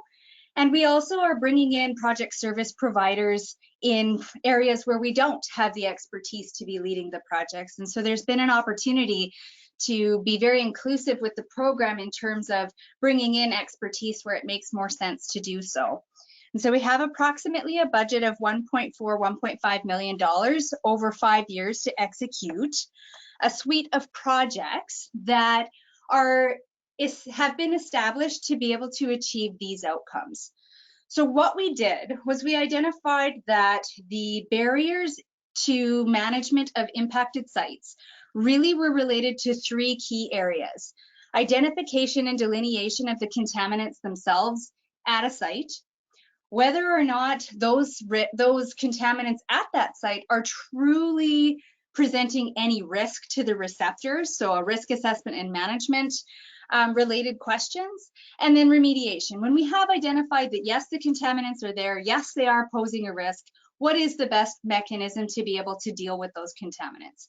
And so we've gone through and we've set up a suite of projects that have unique objectives that each of them are going to be able to address. And so each of these had associated knowledge gaps that were still remaining based on what the literature was or the lack thereof for Alberta-based conditions.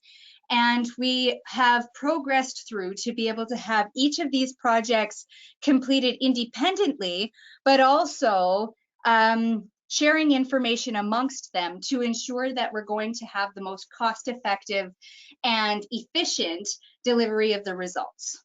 So I'll go through a little bit more detail associated with each of these projects and who's working on them and what their status is to give you some insight into what we're going to be able to come out with at the end of the day.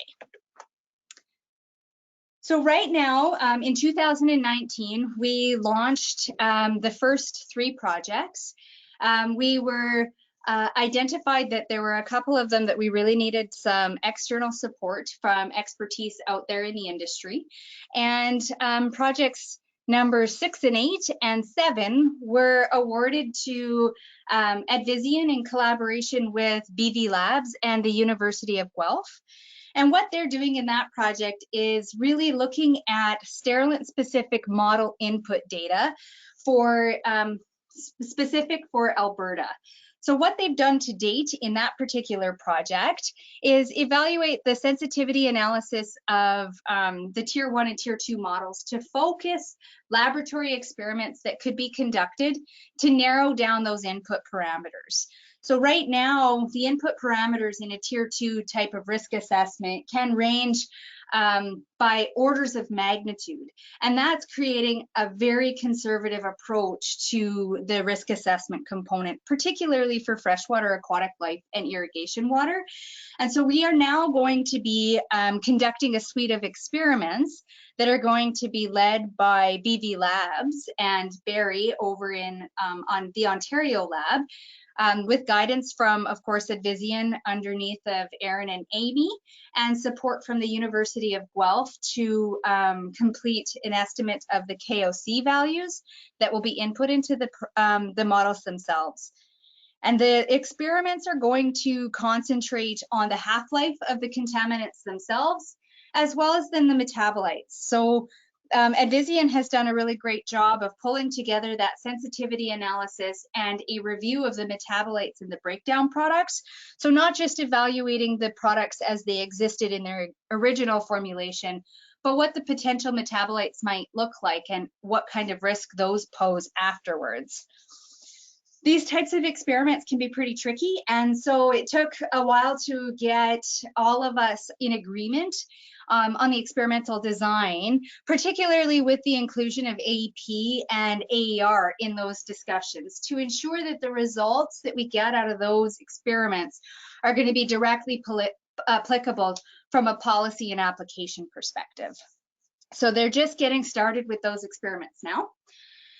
For project number 7, which is a risk assessment for irrigation water and freshwater aquatic life, they were going to be doing an evaluation of the tier 1 model and then looking at whether alternative models would be more appropriate or applicable for site-specific applications, and then developing a risk matrix to be able to utilize to inform those risk assessments. And the general findings to date is that there's more aquatic toxicity data that has been compiled, but it has limited application to Alberta conditions, and that there are opportunities for adjusting the chemical specific parameters used in guideline derivation that's based on the literature that would actually have relevance to Alberta. And then lastly, the phytotoxicity evaluation is being completed by Sarah Thacker at InnoTech in the Vegreville facility. And that's an evaluation of species that are more relevant than the typical species that are used within the CCME protocols. So Environment Canada protocols have been modified to accommodate more native species, and the evaluation is currently underway for those types of applications. And so Sarah's going through the process of doing acute and definitive tests to inform sterilant concentrations that will be used for bromacil and tebuthyron.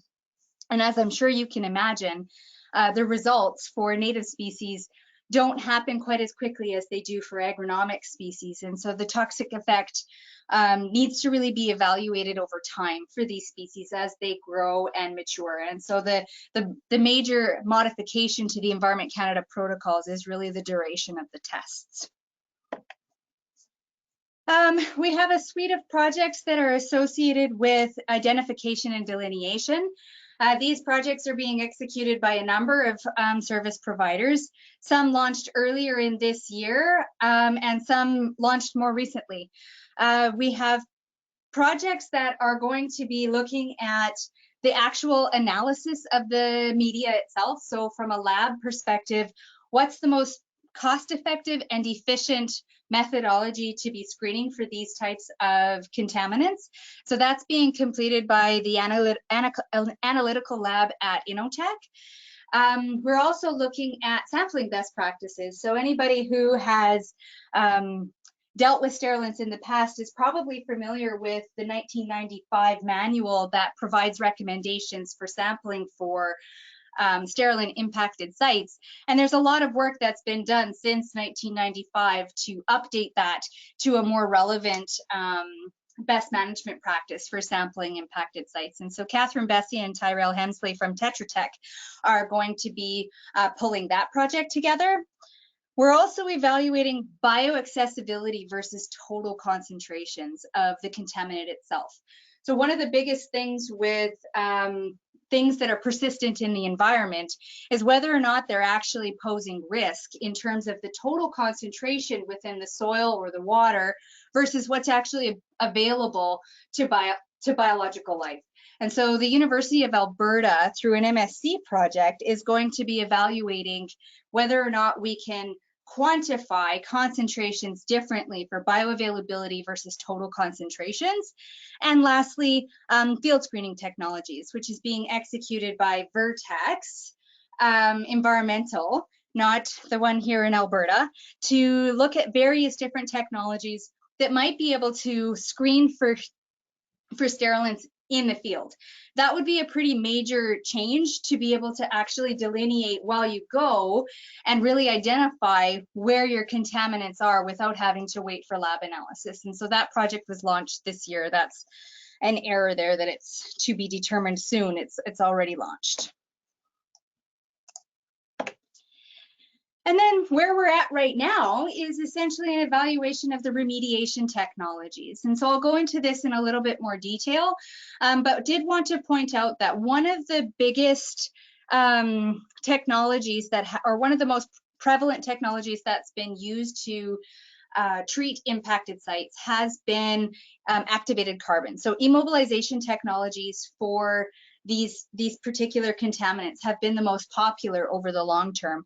And so that's not a very viable closure mechanism. Alberta Environment and AER have some concerns associated with the use of immobilization technologies for sterilants. And so we launched this project to investigate what the long-term effects are of activated carbon. So the goal here was to go back to sites that had had activated carbon applied 10, 20, or even 30 years ago and evaluate whether or not you could still identify the sterilant or if there was any concern from a bioavailability perspective.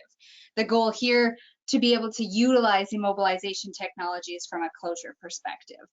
However, we have ran into a few problems with being able to access sites that are applicable for this particular type of application. And so one of the benefits of presenting at this type of a conference, hopefully, is that if anybody has sites that have had activated carbon applied that would be relevant, I'd certainly appreciate it if you'd reach out to either myself or Simone, and we can have some of those sites evaluated for inclusion. So where we're at right now with respect to the remediation technologies, what we've done to date is essentially a screening of technologies from the literature perspective, as well as from consultation with technology providers and developers for technologies to evaluate their applicability with respect to the media itself, so whether that's soil or groundwater, and the feasibility of their use for impacted sterilant sites. So we're doing essentially a screening of technologies to assess which ones are going to require additional testing. So whether that's going to be for bench scale testing and or demonstration at a field level scale. And we're interested in technologies that already have had some proven viability for sterilant remediation, as well as technologies with potential application based on treatment of similar chemicals. So if there are technologies that have been applied that have shown success for other technologies, but just haven't been trialed for soil sterilants, we wanted to do some initial testing to test the viability and then validate it through the various different factors that would be applied. So we want to then incorporate a cost and logistics evaluation into the validation and then put it through for testing both at the bench scale if required, as well as the demonstration scale to provide that information back to service providers, industry, and developers. So the technologies that we've identified to date that we've investigated to date are pretty much go through the whole spectrum of remediation technologies that would be applicable. Various iterations of these technologies have been evaluated in sterilant impacted sites with varying degrees of success. And so right now we're at the point where we're going to be narrowing down applicable technologies to be able to either do the next step suite of tests in the lab and or move them out to demonstration in the field. So if we haven't had an opportunity to reach out to someone who has an applicable technology, I would encourage you to reach out to myself or Simone, and we can include that into that evaluation. And ultimately, at the end of the day, what we're going to be pulling together is a decision support tool that is somewhat similar to the FRTR. And if you haven't used the FRTR or aren't familiar with it, really what it is a technology screening matrix that has been made available by the United States that looks at various different input parameters to provide recommendations for the most applicable and best technology that's suitable for your particular site. And we're going to be developing something similar for sterile and impacted sites. So at the end of the day, we're going to be pulling together information about the site characteristics, the contaminants in the environment, as well as the remediation and risk assessment components to be able to provide recommendations for the site. And I think that this FRTR tool is a very useful tool that, if modified for Alberta conditions and contaminants that are more relevant to Alberta, would be very valuable to service providers and industry. But I'd like to validate that. And so if any of you are interested in this particular tool and think that there would be value in having something like this publicly available in Alberta, I'd also ask you to reach out, because I think that this is something that could provide a lot of value. Right now, it will be developed and relevant to sterile and impacted sites to the project steering committee at the conclusion of this program, but I think that there's value in extrapolating that beyond. And then lastly, what we're going to be doing within this program is, of course, knowledge synthesis. So we're going to be taking a look at all the projects that have been completed through the program, and we're going to do a holistic, comprehensive analysis of the site characteristics through the identification and delineation of the contaminant, the risk assessment, modifications to the models that we're going to be able to implement, and then the effective remediation technologies to develop decision support tools and best practices for management of impacted sites. So as I've gone through within the presentation, these are the things that we're looking for involvement from. Reach out with any awareness of viable remediation technologies. We'd really appreciate activated carbon sites, and let us know if the FRTR tool is applicable and would you be willing to contribute. So with that, this is essentially what's next for the program, and I can take any questions in the time that remains. Thank you. Awesome. Well, thank you. Yeah, thank you, Bonnie. We do have a question posted. Liz is wondering, have they tested any phytoremediation techniques?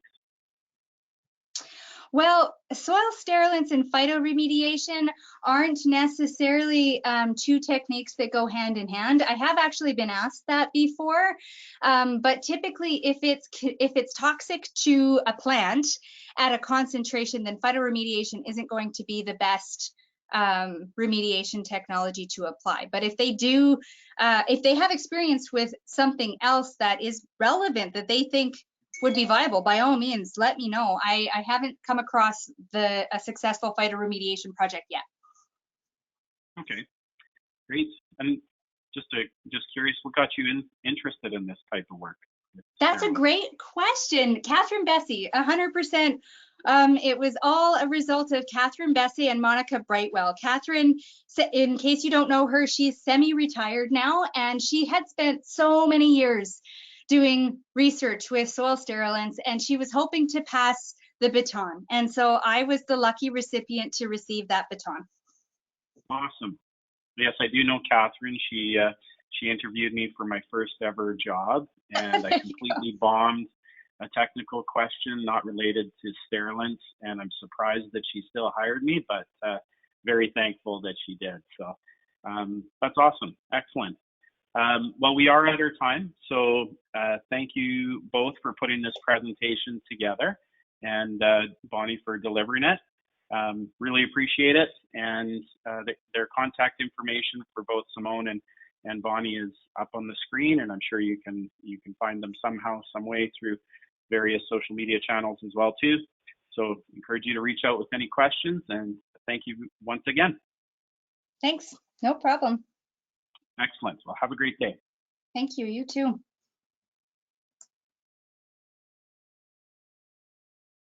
Okay, so next up, we have Kelly Zadko and Sean, I hope I'm pronouncing your last name correct, Benak.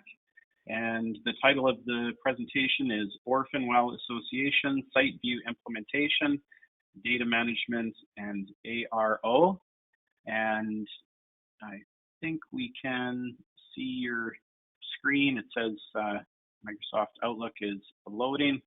So let's see if we can get you to PowerPoint. Let's see here. Yes, there we go. We can see your title slide. Kelly, can you hear us?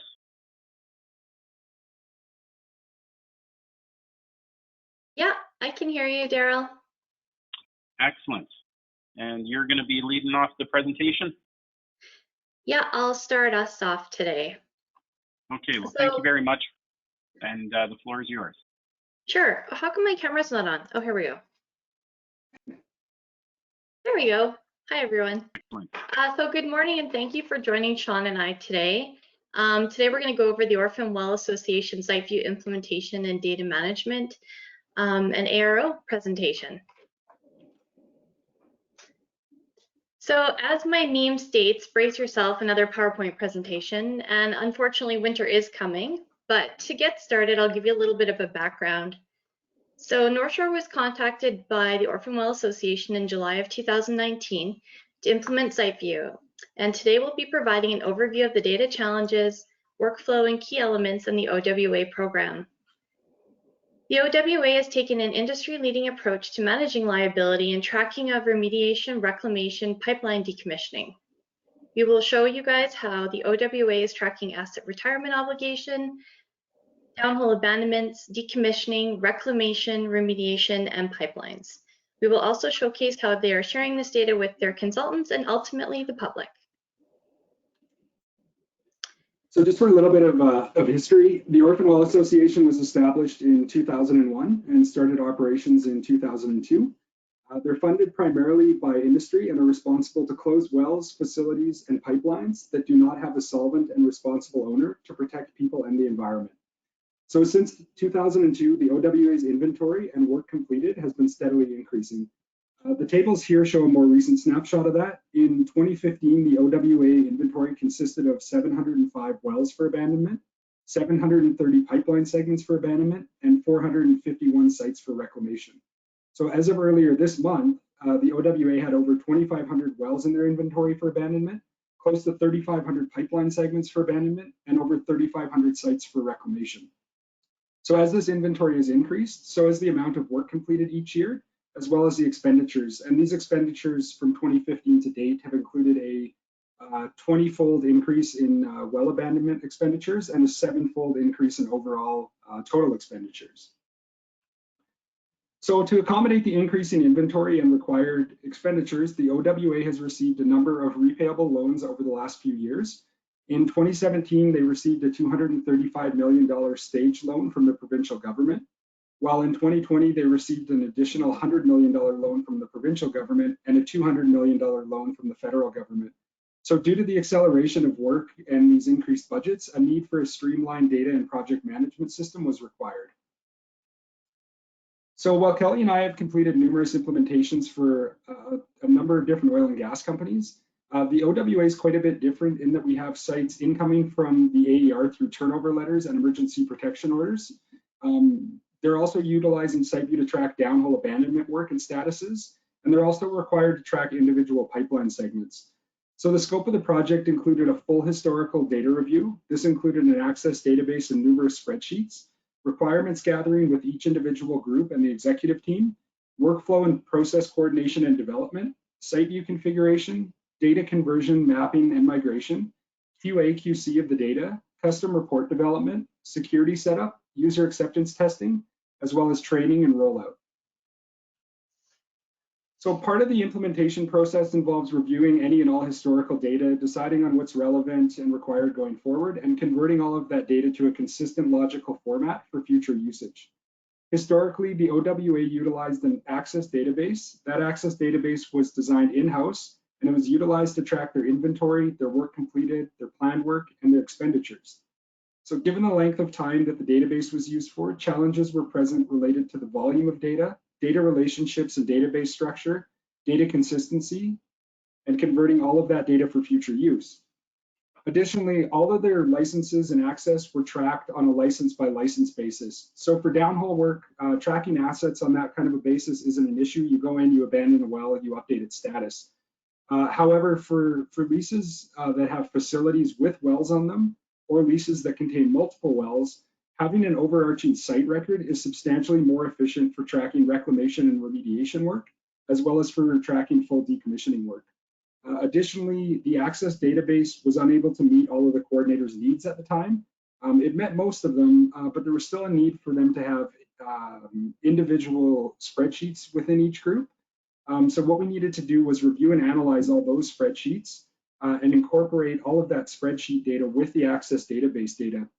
We also had to identify any discrepancies between the data sets and clarify those, as well as incorporate all of those discrepancies and clarifications into the overall data conversion process. So with respect to the workflow, as I mentioned before, we had to deal with processes related to sites being turned over by the AER. We had to deal with the entire downhole abandonment portion of the process and with pipeline segments.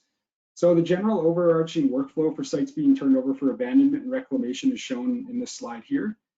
So typically a site would get turned over, in this case, let's say for abandonment and reclamation, it would go to the downhole team. The downhole team would abandon that well.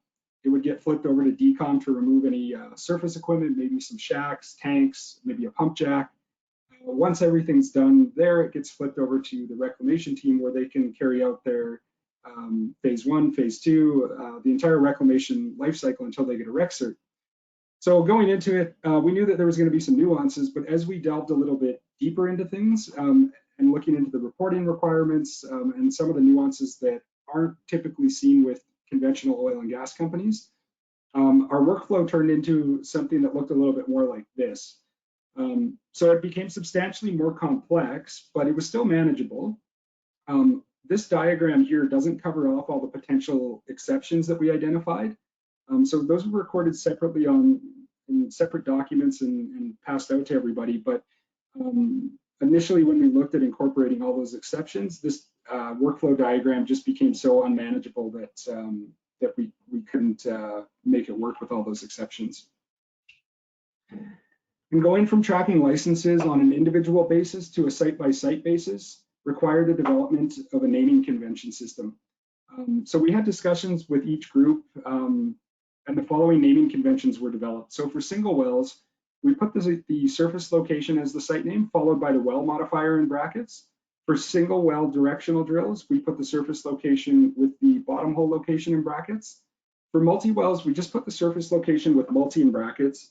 In that case, every single well that's located on that multi-well pad is identified and present in our well table for that site. Similarly, with facilities, we use the surface location with facility in brackets. If there are any wells present on that site, they would be present in the wells table on that site.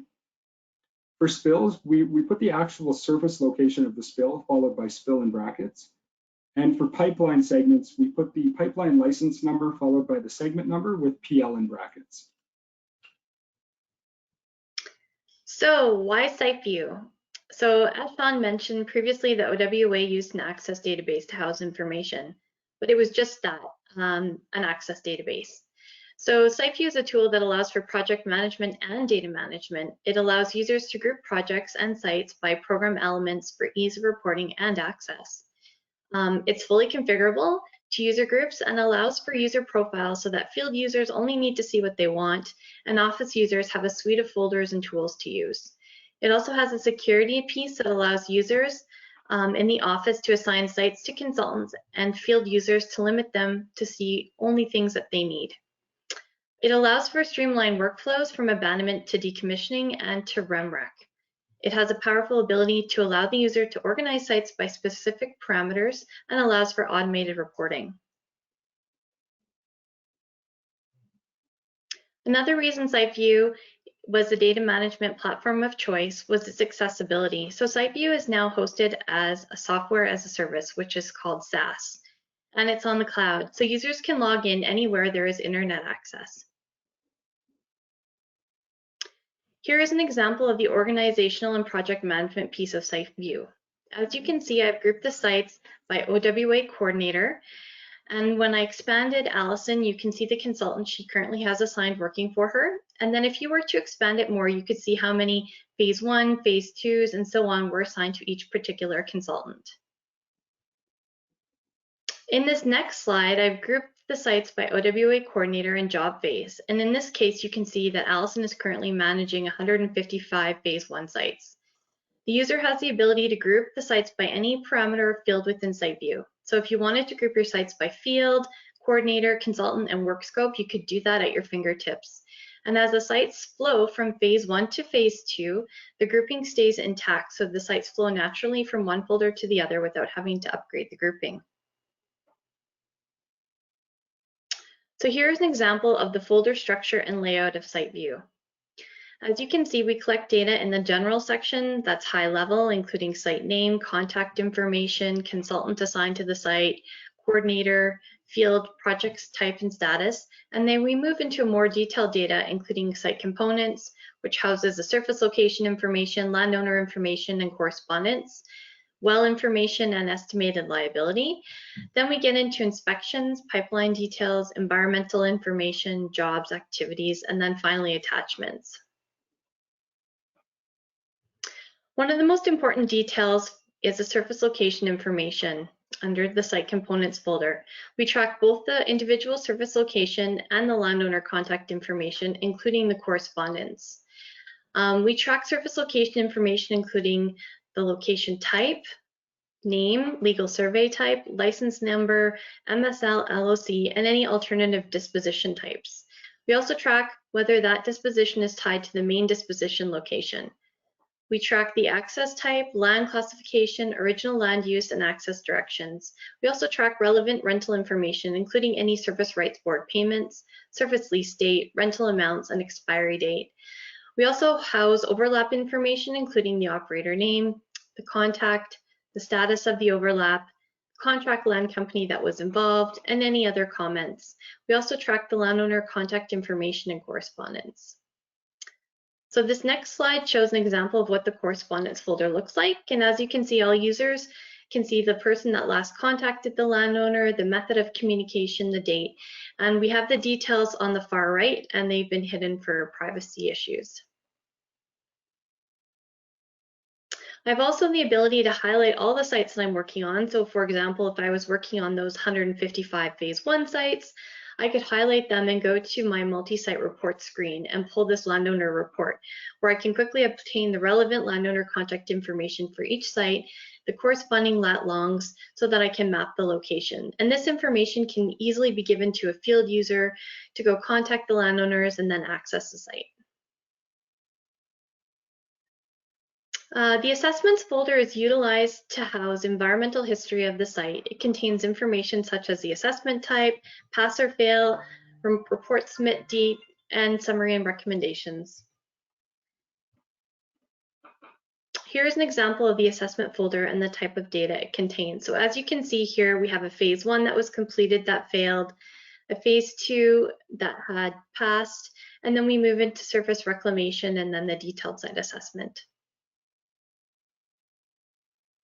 So we do have a child folder of the phase 1 assessment record, and this is the phase 1 folder. And this particular folder houses details related to the pass or failure of the site, including the compliance option checklist that was used, the year it was drilled, production information, and any areas of potential for concern. And this will be used in the future for metrics reporting for the Orphan Well Association. We also have a remediation folder, which is a child of the phase 2 assessment record. And this contains information related to the remedial options of the site, including Tier 1 and Tier 2 cost estimates. And this will also be used for metric reporting. The OWA will use this to compare Tier 1 and Tier 2 cost estimates and the annual cost savings by going to a Tier 2 method. In this example below, the Tier 1 cost is about $340,000 and the Tier 2 cost is about $65,000. So by going to a Tier 2 method, it is a cost savings of approximately $275, and the OWA wants to be able to report and categorize this on an annual basis. The reclamation certificate folder obviously houses all the information related to your rec cert for closure purposes, including the area reclaimed, whether it was a full or partial rec cert, land use, tree planting information, releases, and reclamation certificate number. It's also used to forecast when it is assumed the reclamation certificate will occur for planning purposes. So I'll just give everyone a minute to absorb my meme. The operational information section of SiteView houses the jobs that are set up to track the progress throughout the downhole, decommissioning, and environmental workflows.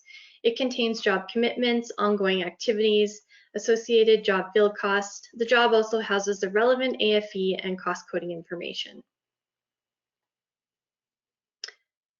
Here is an example of jobs set up for a downhole, abandonment, downhole cut and cap, facility decommissioning, and an environmental phase 1 ESA. So what is a job commitment? The OWA uses job commitments for work scope costing, approval for work scopes, and future cost estimating. So here's an example of job commitments. As you can see, there is a commitment for a pre-reclamation assessment, surface reclamation that was approved and completed, and a commitment for a future DSA in 2021 that was approved and can be started in fiscal of 2021 season. There's also future forecasting for a reclamation application in 2022. As you can see, there is a consultant status as well as an OWA coordinator status. The consultants enter their initial commitment at pending, and then the OWA status is initially set to pending as well. So once the OWA coordinator approves the commitment cost, they set the OWA status to approved, and that way the consultant knows that they have the approval to go ahead with the associated fieldwork.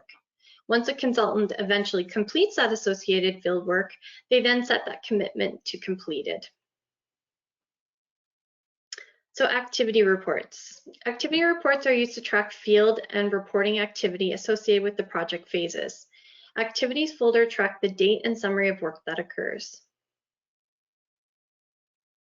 Costs are tracked under each activity. For example, phase 2 cost for locates, drilling, and consulting time would be put under the phase 2 activity under the date of field work occurred. The costs are then linked back to the associated commitment to show overall spend. Because the OWA uses SiteView a bit differently than the average producer, they have specific requirements. In this next section of the presentation, we will go over the OWA specific requirements. So upon intake of new sites in the OWA program, every site requires an initial inspection. This inspection is to gather information on the site itself as well as the overall safety of the site. Here is some of the data they collect at the time of initial inspection.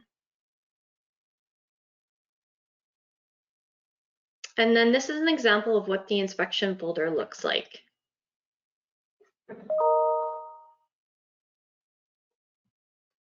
So the OWA to receive sites, they get them from the AER through turnover letters.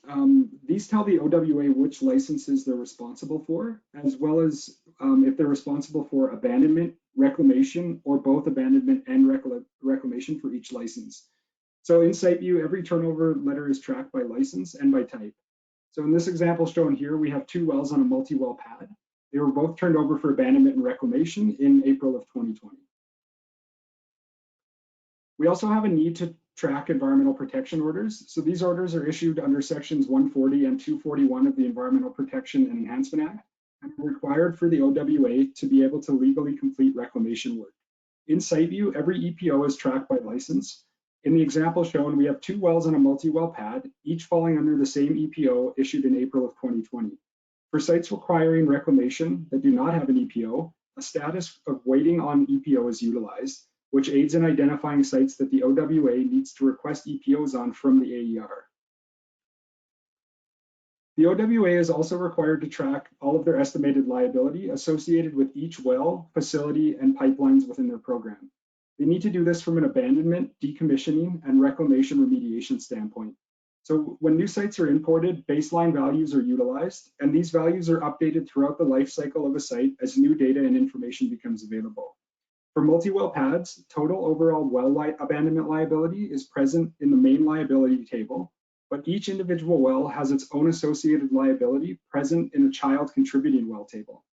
The estimated liability table is utilized to report on total estimated liability, as well as for budgeting and work planning purposes, as oftentimes licenses above or below a certain dollar threshold are included or excluded from budget cycles. In August and September of 2020, we aided in moving all of the OWA files from in-house servers to cloud-based storage. So previously, file sharing with consultants, as well as receiving and uploading documents, was a much more manual, labor-intensive process. So now, site assignments from SiteView are exported on a time cycle. They're read by third-party software, and SharePoint is automatically updated, which allows consultants to read applicable files, as well as to upload files to appropriate folders that are assigned to them. And this requires no manual processing outside of updating the site to the applicable consultant in SiteView. So we also have a large number of automated reports currently set up in the OWA SiteView environment. Data is read directly from SiteView on a daily, bi-weekly, and monthly basis, and reports are generated and automatically sent out to various coordinators. Daily reports are related to operations that took place on the previous day. Bi-weekly reports are related to intake sites, closed sites, sites moving between groups, and monthly reports are related to OWA inventory, including wells to be abandoned, facilities to be decommissioned, pipelines to be decommissioned, sites to be reclaimed, and reclaimed sites. So this data is also automatically pulled from SiteView without any manual processing, and it's sent out to the applicable parties that need to see it. As I mentioned before, inventory reports are sent out to coordinators on a monthly basis. These reports are also uploaded to the OWA website for public viewing. The inventory values are also utilized for government reporting purposes. Quarterly data pulls and reporting are also required, and these are quite a bit more detailed and complex. Right now we have over 16 custom queries and custom reports that generate these numbers. During these pulls, data checks are also completed to ensure data integrity and workflow processes are being followed. A number of different parameters are reported on. Some examples include wells turned over for abandonment by licensee, number of completed well abandonments, reclamation counts by status, number of phase 1s completed, phase 2s completed, rec apps completed, rec certs obtained, all of that stuff that they need for both internal board reporting and external government reporting. So we also take this data directly from SiteView, and we use that to generate maps showing all of the wells requiring abandonment, all abandoned wells, all sites requiring reclamation, and all reclaimed sites. So this example here is showing all of the sites that require reclamation as of October 2020. And the next slide shows all of the sites that have been reclaimed by the OWA that were previously part of the program and no longer are, as they're now closed. So we just want to thank everyone for listening to our presentation today, and a special thanks to Lars for allowing us to share this information with all of you. And if you have any questions, we look forward to answering them. Excellent. Well, thank you both. As people are getting some questions together, I did have a couple. Wondering if SiteView can be used for non-oil and gas work, or is it a tool that's just related to oil and gas site management? It can be used to manage a variety of different things. We use it internally at North Shore to manage all different types of programs, including industrial work as well as some agricultural pieces. We also use it to manage our air and regulatory program as well. And Sean, do you have any other comments? Oh, I think that's pretty fair comments from you. I mean, it was designed for oil and gas, but it's completely configurable. So even as something as simple as, you know, like at North Shore, for example, tracking our equipment that different consultants have going in and out of the office, for example, we've modified SiteView to use it for that. So it definitely could be used for other purposes outside of oil and gas. Okay, great. Megan has a question. She says, sometimes I lose my folders in Site View, especially after there seems to be an update. Any suggestions for that? Sometimes it's the way you log out of Site View. So if you're using the SaaS version, which is on the cloud, if you don't hit the logout button, it's sometimes when you go back in, it's lost all your user settings. And I believe it's the same issue on-prem when Site View is on your server. If you don't log out properly, if you just close a window by accident, sometimes it loses your user-defined settings. And if you do lose them, we did have some people experiencing that. So SaaS is still relatively new. We had some users losing their settings, even though they were going to file and exit and leaving properly. If you notice that and you have a bunch of stuff that's set up, let's say folders and group bys and your list properties, and you go in and they're gone, you can email support@peloton.com and ask them to restore your user setting file from the previous day or whenever it was last functional. And they should do that within, an hour, 2 hours type of thing, and you'll have all your settings back. So they are working on eliminating that as an issue though, but it's still popping up here and there. Okay, thanks. The next question we have is, does Site View have the capability for AER waste manifesting electronically? As of now, no, but I do know that there is a software called EasyTrack that does that. Okay, awesome. Well, Kelly, you've been working in Site View for a long time. Is there some common things that clients think that Site View can do, but it actually can't do? Is there anything that stands out to you that they're surprised with? No, not particularly. A lot of times clients just assume that there is a natural integration between Site View and their AFE systems. And typically we have to do custom builds for that. But I haven't come across anything. If you have the money, it can do it. Yeah.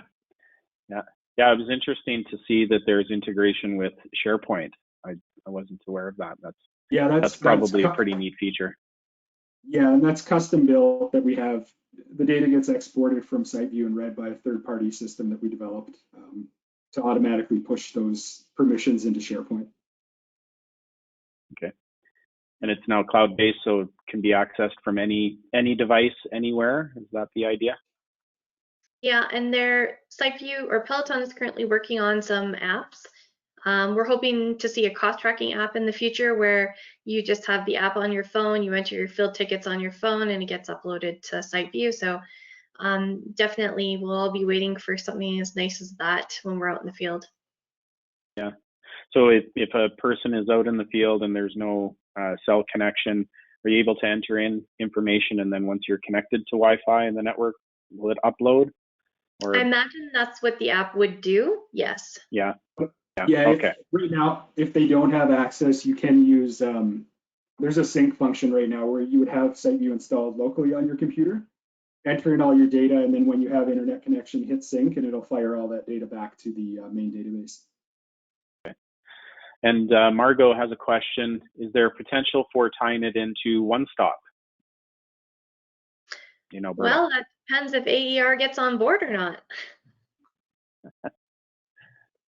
So talk to your elected officials? I would think so, yeah. Thanks, everyone. We do have one other question. I'll try and read it to the best of my ability. So SharePoint can be data point limited. We had to migrate to a SQL server. Do you see the data sets exceeding the SharePoint volume? Quite a technical question. Is that something you can handle for a question? Sean can.